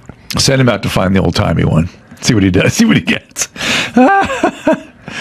Yes, the old time. Anyway, so I'm explaining, and it takes us 20 minutes, and then at some point we're talking about goalies, and then at that point I go, "Yeah, Mike, that's what I'm talking about." Anyway, by the way, I'm in this conversation. What do you think I'm going to do?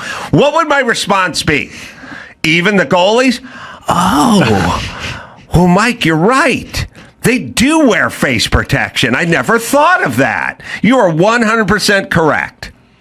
Or am I going to go, no shit, Sherlock? Yeah. That's not what we're talking about. Yeah. It's always weird when people... It's a common thing, though.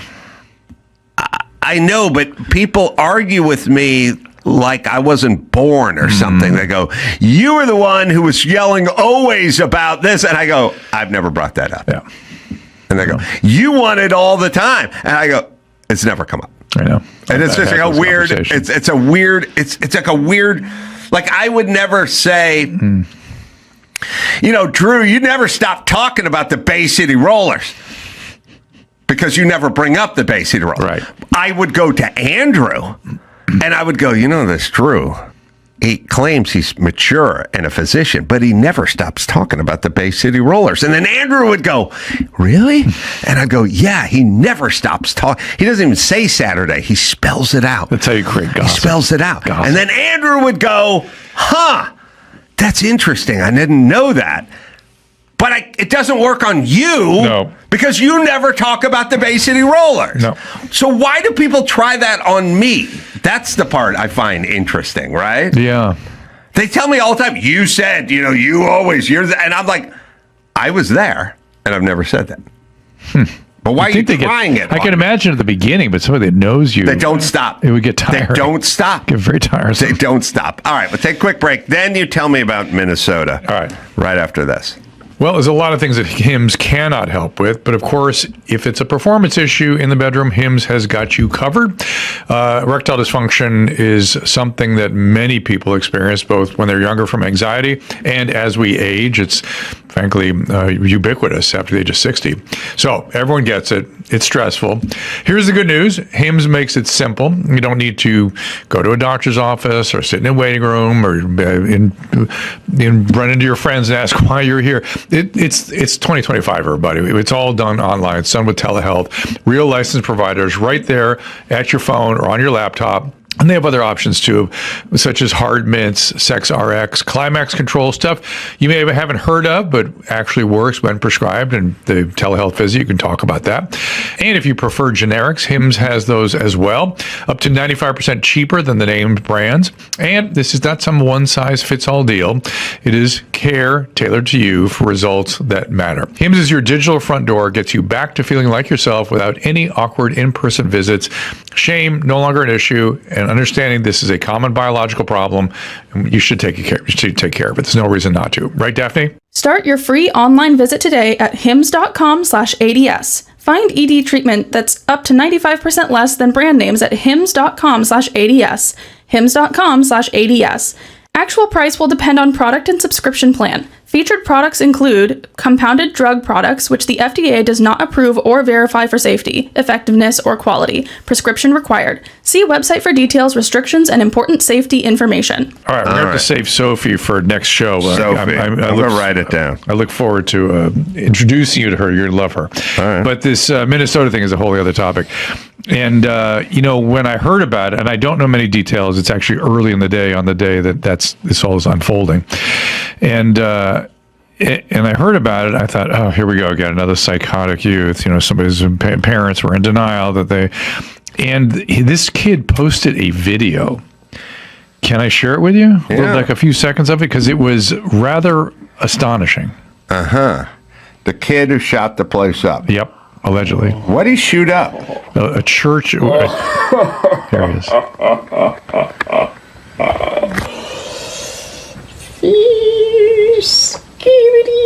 Good videos of him Guns and bombs. Guns and lots of guns and weapons, and there's a bomb, and those are magazines, and each one is inscribed with "FU" and this kind of stuff, and just really bizarre imagery, and but not psychotic. I got to say, not psychotic per se. He's got better penmanship than I do. I know he's clearly has artistry. But here's a pistol, an automatic pistol, and an automatic weapon, and just tons and tons. Each, where is your God? Is it suck on this, or it's prescribed? On the clips. On the clips. Yeah. So how old is this guy? Do we know how old he is? We're gonna stop in a second. He'll tell us. I think he's like 15 or something. Right. Transgender, and I don't know which way. It makes me, if it's a female to male, it makes me worry about the effects of testosterone, frankly. Look at that thing. Got a pistol. Anyway, he talks about hating everybody, but he's not wildly psychotic, right? He's not hallucinating. His language isn't loose. He's not going from idea to idea. He's cold-blooded in how he's looking at all these things.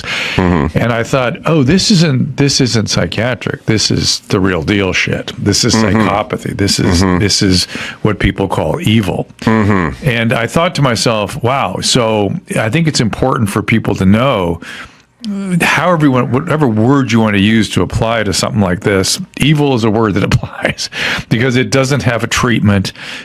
Social workers, in law enforcement are not going to be able to manage this guy. He is going to respond to nothing other than containment. And that kind of evil exists, and then social evil exists, the kind that is perpetrated in the name of doing good, like Mao did. I'm doing good. 60 million people die. So early 20s, the guy was. Early 20s. Why weren't they sort of early high school or middle schoolers he went after, which is so odd. Yeah. It's so odd.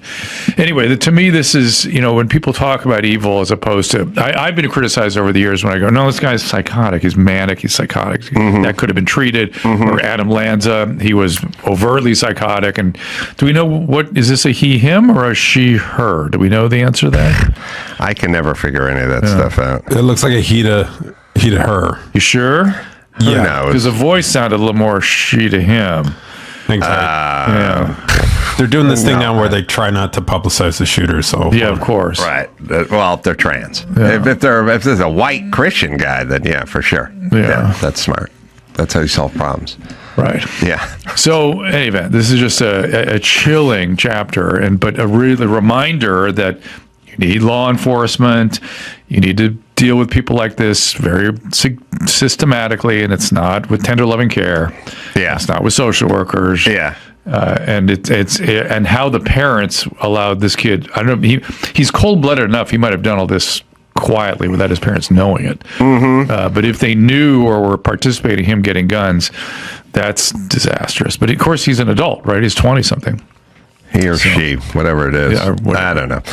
Yeah, I'm very, I'm a little disappointed in humanity, in that we have no idea what works, what doesn't work, and how things work, and it's scary to me, and it's also,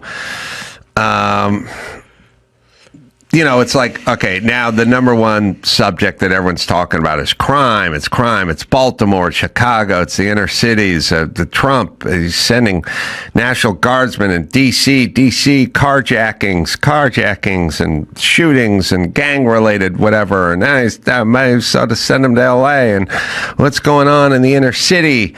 And we got it under control. Well, the Democrat thing is like, it's down 18% year over year or whatever. And it's like, but no one ever goes, who's committing the crime? What's going on? What is, okay, carjackings are down, but who's doing the carjacking? What's going on? Who is, I'd be curious who's committing the crime. That would be if I was just sent here from outer space and someone would say, well, we got to get more National Guards because we get more guards people on there, then there's less carjacking and less shooting and less gang-related shootings. I'd go, okay, well, hold on. Who's in the gang? Who's doing the shooting? Who's doing the carjacking? What's going on here? And then they'd go, well, we can't talk about that. And I'd go, well, I'd like to talk about that because I'd like to figure out what's going on here. Because I figure we could put National Guardsmen on every corner in the United States, on like every city in the United States. But we could also do a thing that you guys talk about all the time, which is root causes. Why don't we go look into that? And then they start calling you a racist at that point. But if this is almost exclusively being perpetrated by black men between the age of 13 and 19, then let's really drill down on that demographic and see what's going on. Because best I can tell, let's just do some math here. Are women doing the carjacking? Are they doing the violent crime? Are they doing this stuff? And the answer is like, for the most part, no. Okay, well then let's get women off the table. What color women? Well, I don't care. If it's just women, then pull women out of the pot, you know? And then what else? Are we talking about white dudes in their 40s? Like, no, they're not doing any of this. Okay, well then get them out of there too. Or we talk about Asians in their teens or whatever. It's like, nah, statistically, not a thing. All right, we talking about Jews. We're talking about Laotians. Like, what are we talking about? We're talking about African Americans. Like Nigerians? No, not Nigerians. No, they don't do this stuff. Why not? Well, they're into family and education. Oh, but I thought it was something about the police and fighting back against the police. No. Okay, so who's doing this? Okay, it's this group. Okay, I'm from outer space, but I got a plan. How about we focus on this group and try to figure out what the fuck is going on? What would make a 15-year-old black kid think it's a good idea to carjack somebody? It seems like a bad idea. It also seems like you'd be risking your future if you did that, but we've decided this is good. No, there's a whole infrastructure and scaffolding and politics and Democrat built up to support these people in their carjacking endeavors. And I'd go, well, what are they doing? That doesn't seem right. Should figure out what's going on. And then what goes on is broken families and dads and absentee dads and blah, blah, blah. And now here we are. Now they don't want to talk about this and that's it. But it seems we're having a national conversation about crime and about violent crime and about inner city violent crime and big city violent crime. Okay, that's a conversation. Should we try to figure out who's committing the crime, or do we just end the conversation on whether we have more police or more National Guardsmen or less, or we can take care of this ourselves? Is that, we just end it there? We don't get into who's committing the crime? In terms of solving problems, I don't think that's the way to go.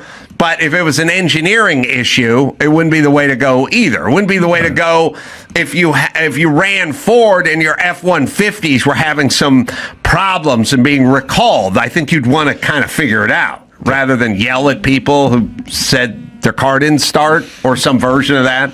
In this case, you'd get called a racist. Right. But does anyone want to have this conversation, or are we just going to keep going? Yeah. Well, the Democrats have painted themselves into some fucked up weird corner where that's who's committing all the crime. That's their constituency. That's the group they have to pretend to like, even though they never do anything for them. And that's the group whose votes they need. So they're never going to try to get to the root of the problem because they can't, because it's in their house. And they won't ever do that. So now we have a catch-22 kind of fundamental problem, which is we can argue over whether we need National Guardsmen, whether we don't need it, whether you guys have this under control, whether you don't have it under control. But you'll never look at the root problem because that's your constituency and you guys are race hustlers. And for some reason, that group, more so than any other group, will go along with this insane ruse to the grave. They don't care if nothing ever changes. They don't care if anything ever gets better. They don't care if all you do is talk. Meaning, if you had somebody, let's just say there was a person in one's life, and that person owed you money, and he said, I need that money back. And they said, you know what, this Friday, I'll get you that money back. And that Friday came and went. Yeah. Most people would go, what happened? And then they'd go, oh, you know what? Bank was closed next Friday. And then you go, okay, but next Friday, right? And then you go next Friday. And then they'd go the next Friday, there was no money, right? And then at some point they'd go Monday. You go, this Monday? Monday. Just at the weekend, right? Yeah.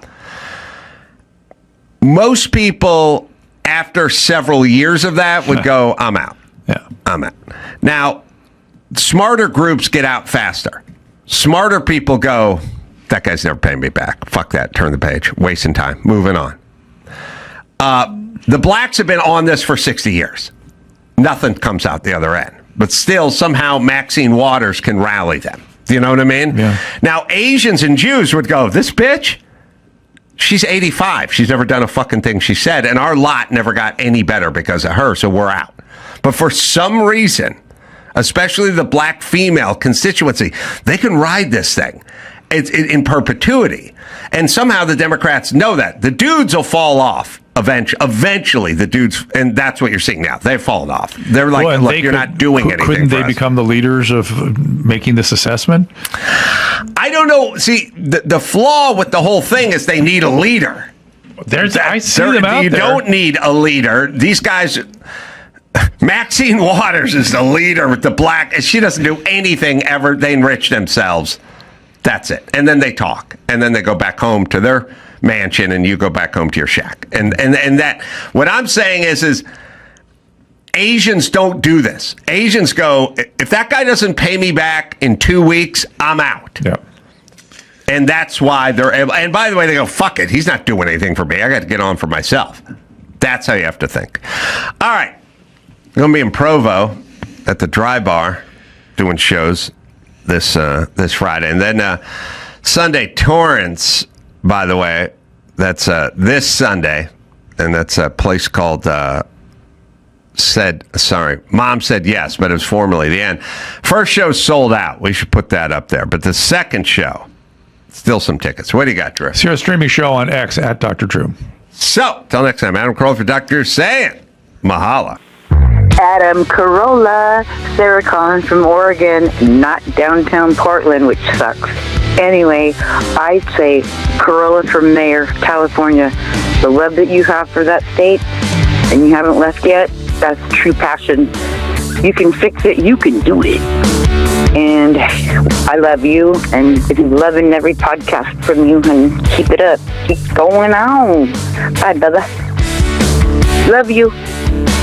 You can leave us a message at 888-634-1744. Wow, love you. Yeah, I think it was said a few times. The mayor of California. I like that. We'll just create like a new dictatorial role for you. Well, it's like they have the Johnny Grant, who can't be alive anymore. Mm-hmm. You remember that name? No. Johnny Grant was the mayor of Hollywood, but I don't really think he was the mayor That's what he of called Hollywood. He was like, it was like an unofficial title. You know, that's what Will Rogers did that too. Before there was a mayor of Beverly Hills, Will Rogers, one of my favorite Okies, would tell people he was the mayor of Beverly Hills, and people would believe him. Right. Yep. Johnny Grant always presided over the Hollywood Walk of Fame events. Oh, that's cool. He was always there. Made it to 85 years old. Not too shabby. I feel like I should know that name though, since I'm like a radio junkie. Yeah, Johnny Grant. I don't know I don't know all his background. 84 is when he died at age 84. He was an American radio personality and television producer who also served as an honorary mayor of Hollywood. And again, it's an honorary mayor. Yeah, he wasn't the mayor. I remember when he died.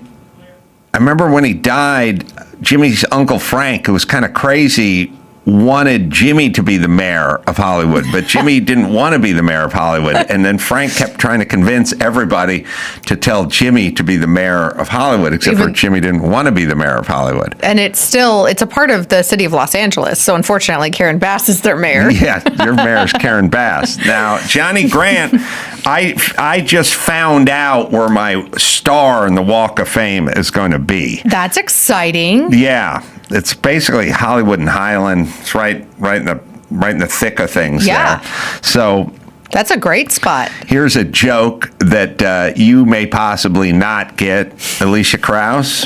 Is it because you think I'm dumb or because I'm too young? No, it's just, I don't know. It's like, certain car stuff I don't expect ladies to get, let's say, for instance. Now, so Jimmy sent me a text over the weekend, and he says, we got your place to your star. And then Jimmy is going to tape his show at a different time so he can be at the thing. That's nice of him. It's nice. And then he said, would it be okay if I said some words?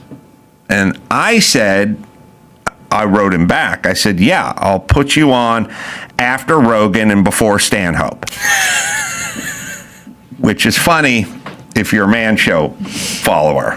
And Jimmy got a laugh out of it. Universal Studios also has an honorary mayor. Past mayors include Ernest Borgnine, Tippi Hedren, and Scott Baio. The only name I knew was Scott Baio. Wow. Should I know those other names? I think. Well, none of those other names have ever been in Zapped, which was a great movie from Scott Baio's day. Ernest Borgnine was a huge actor. Okay. And like, would I know his face if I saw him? You would know Ernest Borgnine's face. This is when I need to bring my phone in here so I can Google these kinds of things when he drops these like culture The things. Wild Bunch. Poseidon Adventure is probably like his biggest, I don't know, Wild Bunch. But then... oh, yeah. You know Ernest Borgnine's face, I mean, he deserved to be the honorary mayor of Hollywood. I know. He was in so many movies. Tippi Hedren was Birds? Was she? Yes, yeah. So she is Alfred Hitchcock. I don't know, probably a couple Alfred Hitchcocks, but certainly Birds. Okay. And a beautiful blonde. So Hollywood like starlet. But like like the old Hollywood. Like Gloria Swanson vibes. Yeah. All right. So, Alicia came out and watched us do stand-up in Phoenix. It was a lot of fun. Brought some friends, brought my husband. Yeah. I feel like a comedy show. Previously, we had talked about how mini golf is a really great first date option. Mm-hmm. I feel like a comedy show is a good, within first 3 dates, you should do it. Uh-huh. Because you have to be able to laugh with your partner. Mm-hmm. And it's okay if you don't laugh at the same things, but it's also an intro into what they think is funny. Right? Yeah, I agree. I usually can see the audience, but I didn't spot you guys, so you must have been further back. Yeah, we were like the second. So there was the first row of tables. We were at the second row of tables, like the high boys. Well, it would have made me nervous if I knew you were there. Really? So, that's funny. No, but I do. Sometimes when someone says, I'm coming to the show, you do think about that person being in the audience. I get that. Like, I'm more anxious, I think, when I give a speech.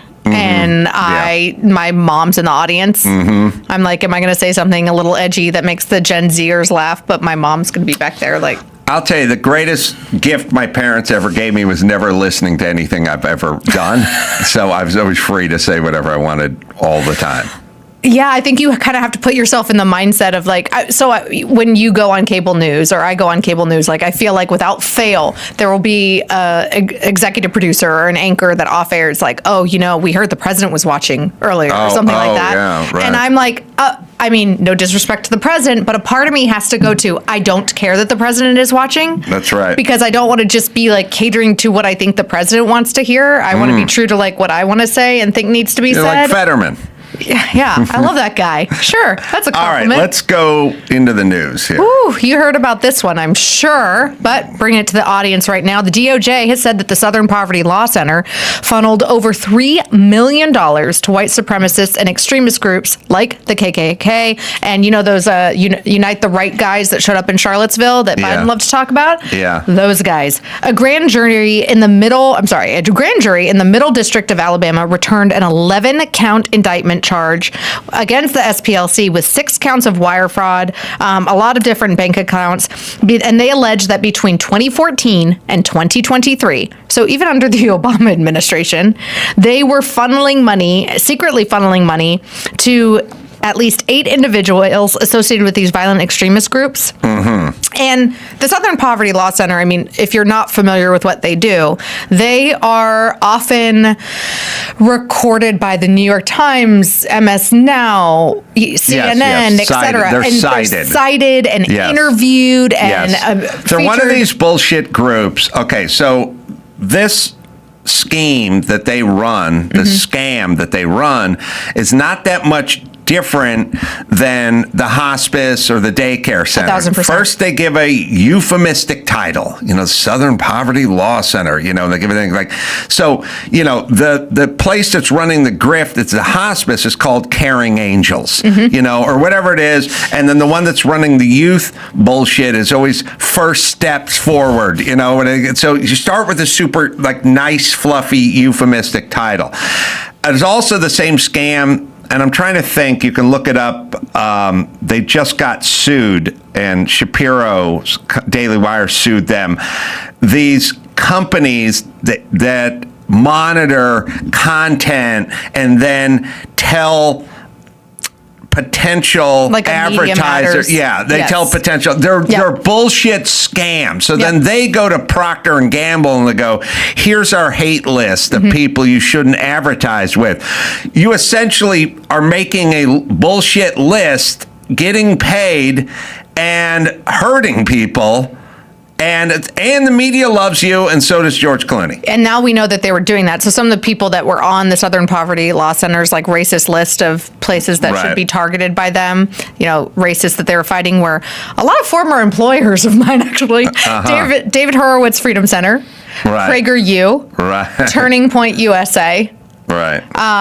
Apparently, Charlie Kirk was a racist. Ben Shapiro was a racist. Right. But what they were doing in the grift here was that they were literally paying people to infiltrate these organizations, stir up racism and racist events, while then going around and making tens of millions of dollars from radical leftists that think that these organizations are vibrant and need to be stopped. Right. So they essentially just did what Black Lives Matter does. You give a good title, get a whole shitload of money, and don't fix anything. And then you have to kind of create the problem. Look, the guy who has a job picking up litter in the park, once there's no more litter, he's going to take a trash can and turn it upside down and make some litter, because that's what he's doing. Well, if it's a park in LA, unfortunately, I think he'll never run out of litter. That's a good point. But here's Kash Patel, FBI Director, and Acting Attorney General Todd Blanche talking about this sweeping investigation.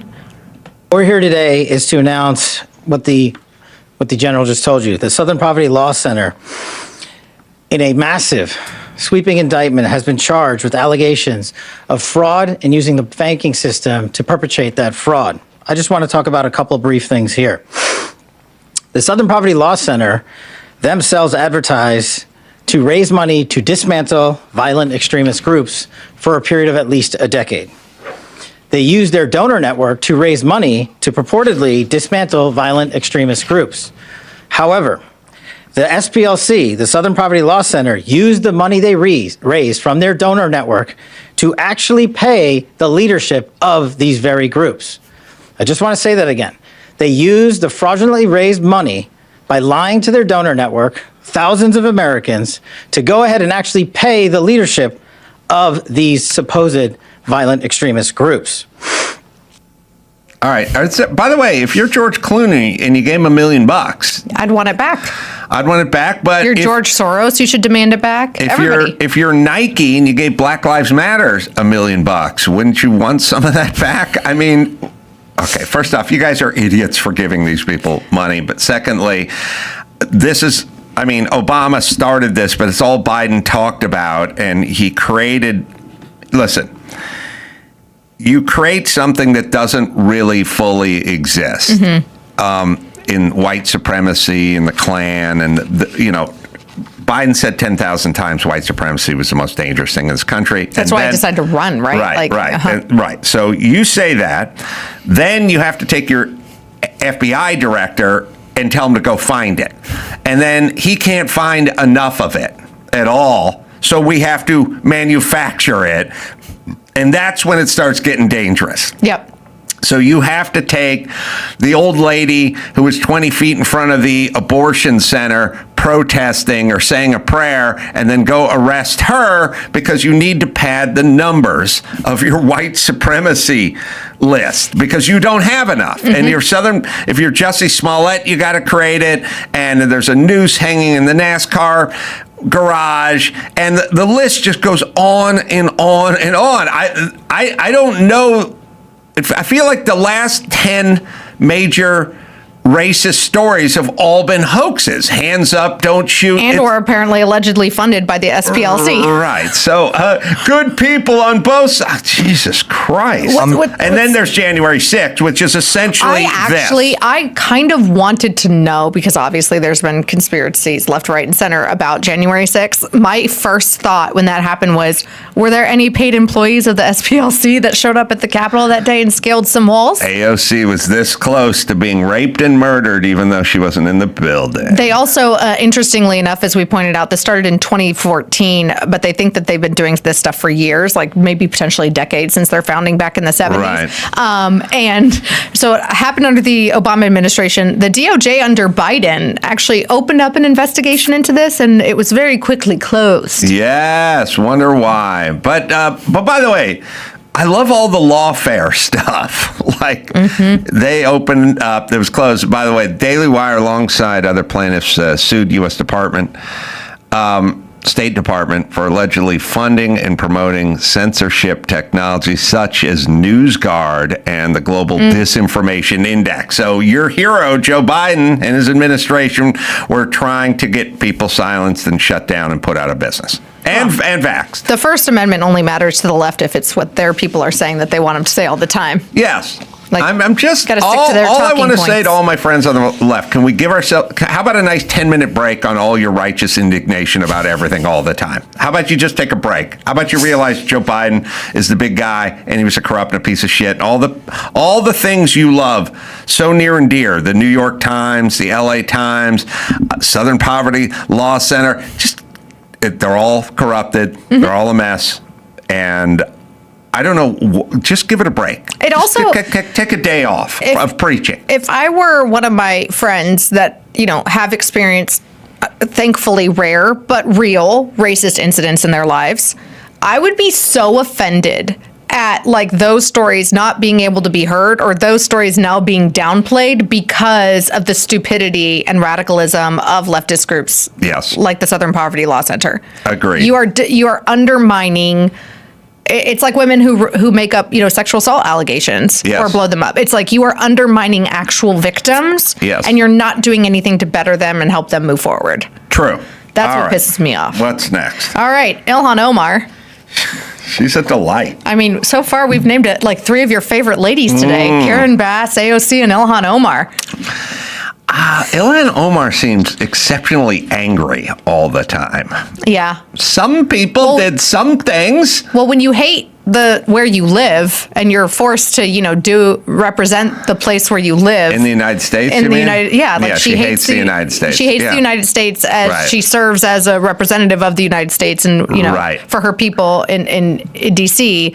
It's like you must, like, if you're just like all the time about where you are. Yes, I could see being a little bitter about it. I don't know who this woman is who's annoying Ilhan Omar, but I've said many times, and it's the Elise Stefanik thing she did with the presidents of Harvard and the Ivy League schools. You got to get a woman, and the woman, if it's an attractive woman, it's even better, because women, they can't take it. If it's a dude, it'll be different. This was a Lindell TV reporter. So she does a lot of this stuff, and Ilhan, this isn't their first dust up. Oh, really? Is what I'm saying. She's done this before? Right. So she went to ask Ilhan Omar about how she was tied to this $250 million voter fraud. Right. $1 million fraud. It wasn't voter fraud. It was the Minnesota House Fraud Prevention and State Agency Oversight Committee that was reaching out to ask about how she had introduced a bill that expanded the eligibility of food distributors. So they weren't just the federally funded child nutrition program. It was non-school entities, and that led to a ton of fraud. And then, of course, on top of that, they wanted to talk to her about how she and her husband have some discrepancies in their financial disclosure filings. That's what this clip is. So, and then that's what this clip is, and she does not like it. Not happy. Congresswoman Omar, the last time I spoke to you, you said that I was stupid for asking you about your financial disclosure, but there's some discrepancies on there. Would you like to explain that? How did you make such a big mistake on it? So you think you're stupid for asking me anything? I am? Yes. Well, what about the American people who are wondering how you made such a big mistake? I have explained to the American people. What's the explanation? I have given them the explanation. Do you want to tell our viewers? Because I don't want to tell you jack shit. How about that? Okay. Have a good day. Thank you, Congresswoman. I mean, it's kind of creepy how she's just like keeping a fake smile on her face the whole time. It's also weird. Also, that girl's grin at the end. I'm laughing because I just watched 10 minutes of Nick Shirley chasing elected officials up and down sidewalks, and they're like, "I'm not talking." It's like, why don't you talk to people who have questions? You know what I mean? It's kind of part of your job. You're making rules. People want to know, and nobody would even stop and really talk to Nick Shirley, which is a weird thing because that's what elected officials are supposed to do. I agree with that. And also this thing where you explained it, or there's a reasonable, like anytime I've ever gotten to an argument with a woman, I have then gone, no, that's not what happened. Let me explain why you thought Let of me this as that. to I you. will mansplain to it, and it'll be a reasonable explanation because that's what happened. But that's if you have a good argument. Now, if you just get caught cheating, you just get caught cheating. But if you actually have an argument or a reason, then go ahead and lay it on us. But I think that part of the reason I love the Nick Shirley chasing around Democrats and the supermajority up in Sacramento is because they, for so long, have kept reporters and influencers and social media people from that building and asking them questions because they don't have an answer to the questions. Even if it was from their own friendly side, I think that they're in such a bubble and so used to getting away with whatever they want to get away with that they don't have any answers to any questions, whether they're easy or tough. The reporter is Allison Steinberg from Lindell TV. Well, there's another clip of her bugging the shit out of Ilhan Omar, which is longer as well. By the way, it should all be women. They should all be attractive, and they should only talk to female congresspeople, and they get under their skin a little, and then that's it. The claws come out. They can't stop. This goes back to like the horrible Karen Bass clip when she was in Africa and they were like, why didn't you come back? Or why did you go when there was a risk of fires? She was at the airport in LA. Yeah. And she got back from Africa, and she wouldn't talk. And she was like, and she wouldn't talk. And I'm like, by the way, you're not allowed to be angered by people when they ask you questions that are relevant to your job. And so I think that even if Ilhan Omar in that clip, she's like, I already told the American people. And I'm like, then repeat it. If you already have a talking point, then please repeat the talking point. I live in America. I don't know what her excuse was from going from 30 million to 100,000 or whatever it was. It was like 100,000 to. She said it was an accounting error, but that's not really an explanation. It's a lot of zeros. Yeah. Oh, we got another. Have her again. She, by the way, like I said, she should only bother women because women can't stand other women coming at them. And sorry, we'll back it up a little. Volume. Hi, Congresswoman Omar. You were just talking about how Trump's economy has failed the American people, but I think the American people really want to know how you went from a negative 65,000 before coming into Congress to over $30 million in just 7 years. My disclosure is public now. Yeah, it is. And so a lot of people now are looking into that and finding S. Crew Winery, a winery that doesn't actually seem to exist. Is that a real winery, or? Do you all actually look at and read things, or do you just ask silly questions? Well, it's listed in the financial disclosure, so can you explain it? Because we have a lot of questions about it, and things just aren't adding up. There's no real phone number. There's no real location. Why, did you want to buy some wine?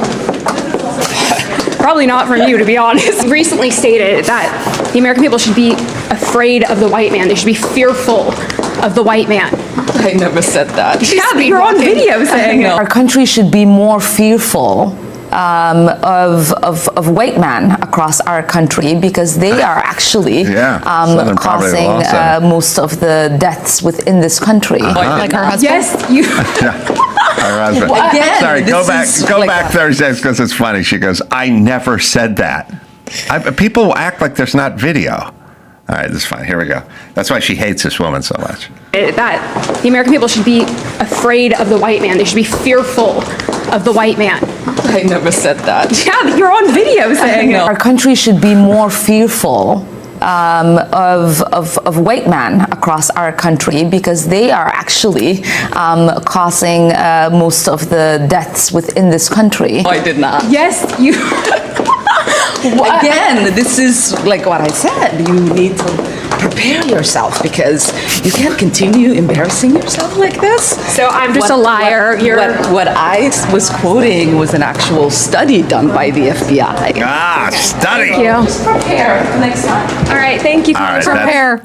Prepare. All right. She was quoting an actual study that Joe Biden said to do so he could find more racism so he could be right. Sponsored by the Southern Poverty Law Center. Yeah, they have a study. Should we make some T-shirts? Yes, sponsored This race by. is sponsored by Southern Poverty Law It's a Center. study. They put together a study and they found what Joe told them to find. Yeah, guess what? The tobacco companies put together a study in the 80s that said nicotine's not addictive. They put a study together. By the way, every single expert witness that, Mark Garrigus hires on a trial, they're experts. They say exactly what Mark tells them to say. They're ballistic experts, they're blood spatter experts. They're all experts. And they say exactly what Mark wants them to say. And then on the other side of the aisle, they have an expert for the other side, and they say the exact same thing their lawyer wants them to say. Yeah. So that's how the studies work, everybody, and the experts. That's how they work. You got to look at the data, like who paid for this thing that says that 2 glasses of red wine a night is good for your iron level. Yeah. Well, I'm happy about that study. But I'll tell you what you really need to do. You need to do your own study. Like I did my own study on COVID. This is not killing any healthy kids. My kids have tons of friends. I haven't heard one story. I have tons of friends who have kids. I haven't heard one story. I'm looking around. Turn on the news. You want to turn on the news, you'll see tons of footage of like young black men punching Asian women in San Francisco. You don't see Klan rallies. God, they wish they had them. But just look around. Just look around. How many people got shot in Chicago last year? And you think that was the Klan? So anyway, they just fudge whatever all the time. And then also, you will be an expert at everything if you just kind of use common sense and eyeballs. Yeah. You could learn everything you need to learn about COVID just by common sense. But discernment a little bit too, like going your gut instinct or half the people that told me to put a mask on had the strap on their mask twisted so it made a figure 8 and made a 7/8 gap on the side of their mask where I can see their face and nose. So maybe the mask isn't as effective as they think it is. Yeah. All right, what else you got? So, speaking of fudging things, a top MAGA influencer has been revealed to be completely AI. It was created by a guy in India who made a mint of money off of lonely men. So this guy named Sam, in quotations marks, was a 22-year-old orthopedic surgeon in training, and he told Wired that he got the idea to sell AI-generated images of a young woman in a bikini while scrounging for money in school and trying to save up enough to immigrate to the U.S. after graduation. So I guess he decided to dupe men in the U.S. about using AI about this like MAGA gal. And the profile in one post showed her firing a rifle with the caption, quote, "If you want a reason to unfollow, Christ is king, abortion is murder, and all illegals must be deported. And POV, you were assigned intelligent at birth, but you identify as liberal." He said, he told Wired magazine, quote, "Every day I'd write something pro-Christian, pro-Second Amendment, pro-life, anti-abortion, anti-woke, and anti-immigration." And the account blew up. Emily Hart, had 10,000 followers within a month, and every reel that he posted garnered millions of views and earned him even more followers. He thinks that he spent about 30 to 50 minutes of the day, and he apparently was making pretty decent money on this scheme. So this beautiful blonde we're looking at is fake. Completely generated. Completely AI generated by a 22-year-old kid in India. You know what actually works? And the bikini shot, they're holding the camera up, so it's like a selfie shot, which is kind of diabolical. Because for some reason, that part of it would fool me. Yeah. I would go, if this was just generated, why are they taking a picture of themselves? Yeah. I mean, her fingers look a little weird. A little weird. I think and her face looks more real in the bikini shot. So does the hair. Like, even like, you know, being a blonde, lighting is my downfall. Usually in black shirts on camera are not great because it's like you can just see all the like wispies and stuff. And like there are wispies. It looks like there's natural light behind her. You know, it's kind of crazy. The one on the right, like the drop the American flag emoji, if you agree, she looks a little too like filtered there that I think I'd take a second glance. But I mean, I talk to Gen Z gals in my life all the time. They're like, oh my God, I had to unfollow an account. I figured out that it was AI and I was so embarrassed in myself for not knowing any better. Well, I mean, I don't know if the next generation is even going to care. For me, it's kind of, you know, it's kind of an interesting thing. Like, so you go, this is a Beyond Burger, or whatever it is. It's not a real steak. It's a simulated steak, or that's not real pornography. That's AI pornography, or that wasn't an actual stunt man. That was all computer generated with the car going off the bridge, you know. And I think we are of the age where that kind of stuff ruins it for us. Like I go, nah, that didn't really happen. Okay. Takes a little bit of the magic away, I think. Yeah, well, especially when it comes to, you know, like, look, sorry to go into the realm of porn, but people go, I love, you know, Jennifer Aniston, and you go, oh, there's a topless picture of Jennifer Aniston, and you go, oh, I want to see that, and then you go, oh, that's not really Jennifer Aniston. All of a sudden, all right, now look, it's still basically Jennifer Aniston naked, you know what I mean? But it's not really her, and I don't know if future generations are going to care. And you know, there used to be simulated wood. Not talking about porn, talking about actual wood grain. And stuff that was like simulated wood grain looked like shit, like countertops made out of formica that were supposed to look like wood, or vinyl floor tiles. or quartz versus quartzite, like how it's gotten better. Yeah. Well, I don't know. I know you're talking about like countertops. Yeah. Like the one that's made to look like. No, stuff looks.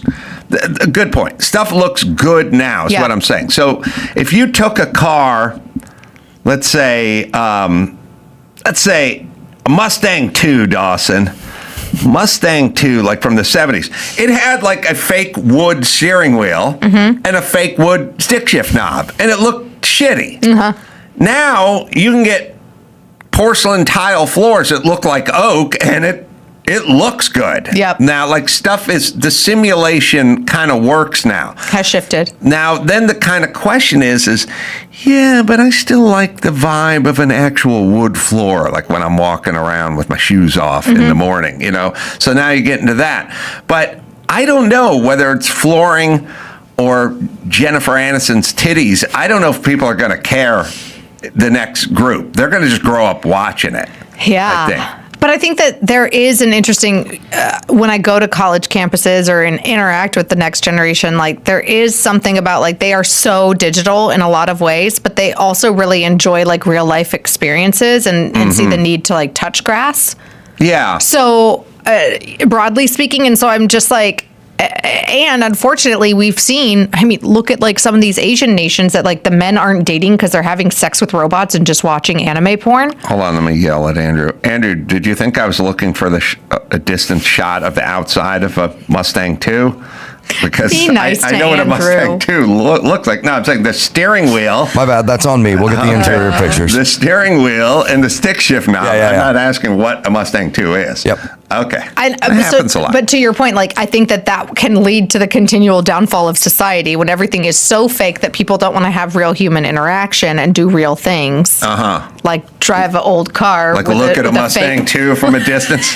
or drive that Mustang 2 with the fake, wood knob that you're talking about. Stick shift knob, I think, and the steering wheel. And the thing that was funny is that is not it, but that's a custom steering wheel that I think. Well, we can go in a little tighter and see if that is it or not. That could be it. Could be the Mustang 2 interior, but you got to pull in. I feel I like love how he's highlighting this is the Mustang 2 interior. I You're know like, this. I don't know if it's it. That is an aftermarket steering wheel, I think. So now you got to find. What about the another. dash? Like that looks Dash like a is faux fake wood too. Yeah. It has that not to knock my friends and family that have grown up or live in trailer parks, but like some of those trailers from like the 80s and the 90s that had like the side, like the interior faux siding. Mm-hmm. That's what that dash looked like to me. The sad part is that a real Mustang 2 interior or is that an aftermarket wheel? That says Ford Mustang 2. That's the image I keep getting. All right. Oh, and the steering wheel's the same on all of them? Yeah. Huh. It looked better than you Interesting. thought it did. No, it's the center part that looked like aftermarket to me. Gotcha. The thing that was funny is I still think that was an aftermarket steering wheel. The funny part is where you held it, like 10 and 2. Yeah. Eventually, the grain would wear off, and it'd just be like weird beige base plastic color there, like you could wear the fake grain. It was like painted on. Yeah, Like It was, laminated or well, something. it's not. It's plastic, so there is no actual grain. Yeah. We got an update. Nope. That's what a steering wheel on a Mustang 2 looks like. Not the stupid aftermarket one that you have. I don't know. That's off a dune buggy. Because I know everything. Because I know everything. Yeah, but a lot of people change their steering wheels. That's all that's left. Listen, let me ask you this. Why is it every time I tell someone to look up a car on the internet, the first one comes on with aftermarket rims and exhaust and Because shit it's like the- that? it's like Why the is search. that? Why? Because all these cars are 50 years old and people fuck with them. Yeah. These original stuff, it just doesn't. It's not out there. You should anymore. have known that first picture was not a standard Mustang This reminds steering me wheel. of the interior of my grandmother's like 2-door Lincoln Continental from the late 80s. Burnt orange, baby. Oh my That's gosh, the color. hers was like burgundy. I remember that Mustang 2 ad campaign. Shall I sing it? Sure. Mustang 2, boredom zero. I didn't get it my whole life. They're keeping score. I didn't. I was 11. I was like, I don't know what that means. You have zero Lee point. Iacocca modeled that one, yeah.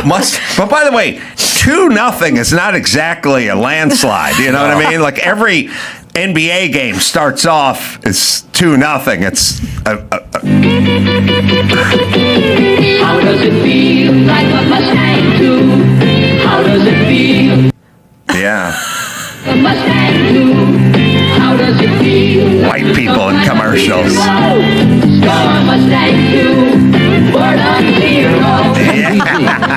Hardtop, 2+2, Stallion, and Cobra 2. Cobra. The exciting Mustang 2s for $76 at your Ford dealer. Score Mustang 2. Boredom zero. More white people. It's all white people. Even the singers are white. All right. I'm going to be in Vegas coming up. That'll be May 9th and 10th doing stand-up. Oh, yeah. At Kimmel's Club. 4 shows. And then Covina, Laugh Factory. Oh, special. Big guest. Big special guest. Can you tell me off air? Yeah, I'll tell you off air. Cool. I can't for certain reasons, but big guest for that. And then Visalia, Fox Theater, and that'll be 15th of May, 16th, Modesto State Theater. Go to adamcarolla.com for all the live stuff. We've got lots of merch at the merch store, too. What do you got, Alicia Krause? Oh, read my stuff over at the Daily Wire. Check me out at Instagram. Mm-hmm. So, and till next time, Adam Carolla, for Janiyah Thomas and Alicia Krause saying, mahalo.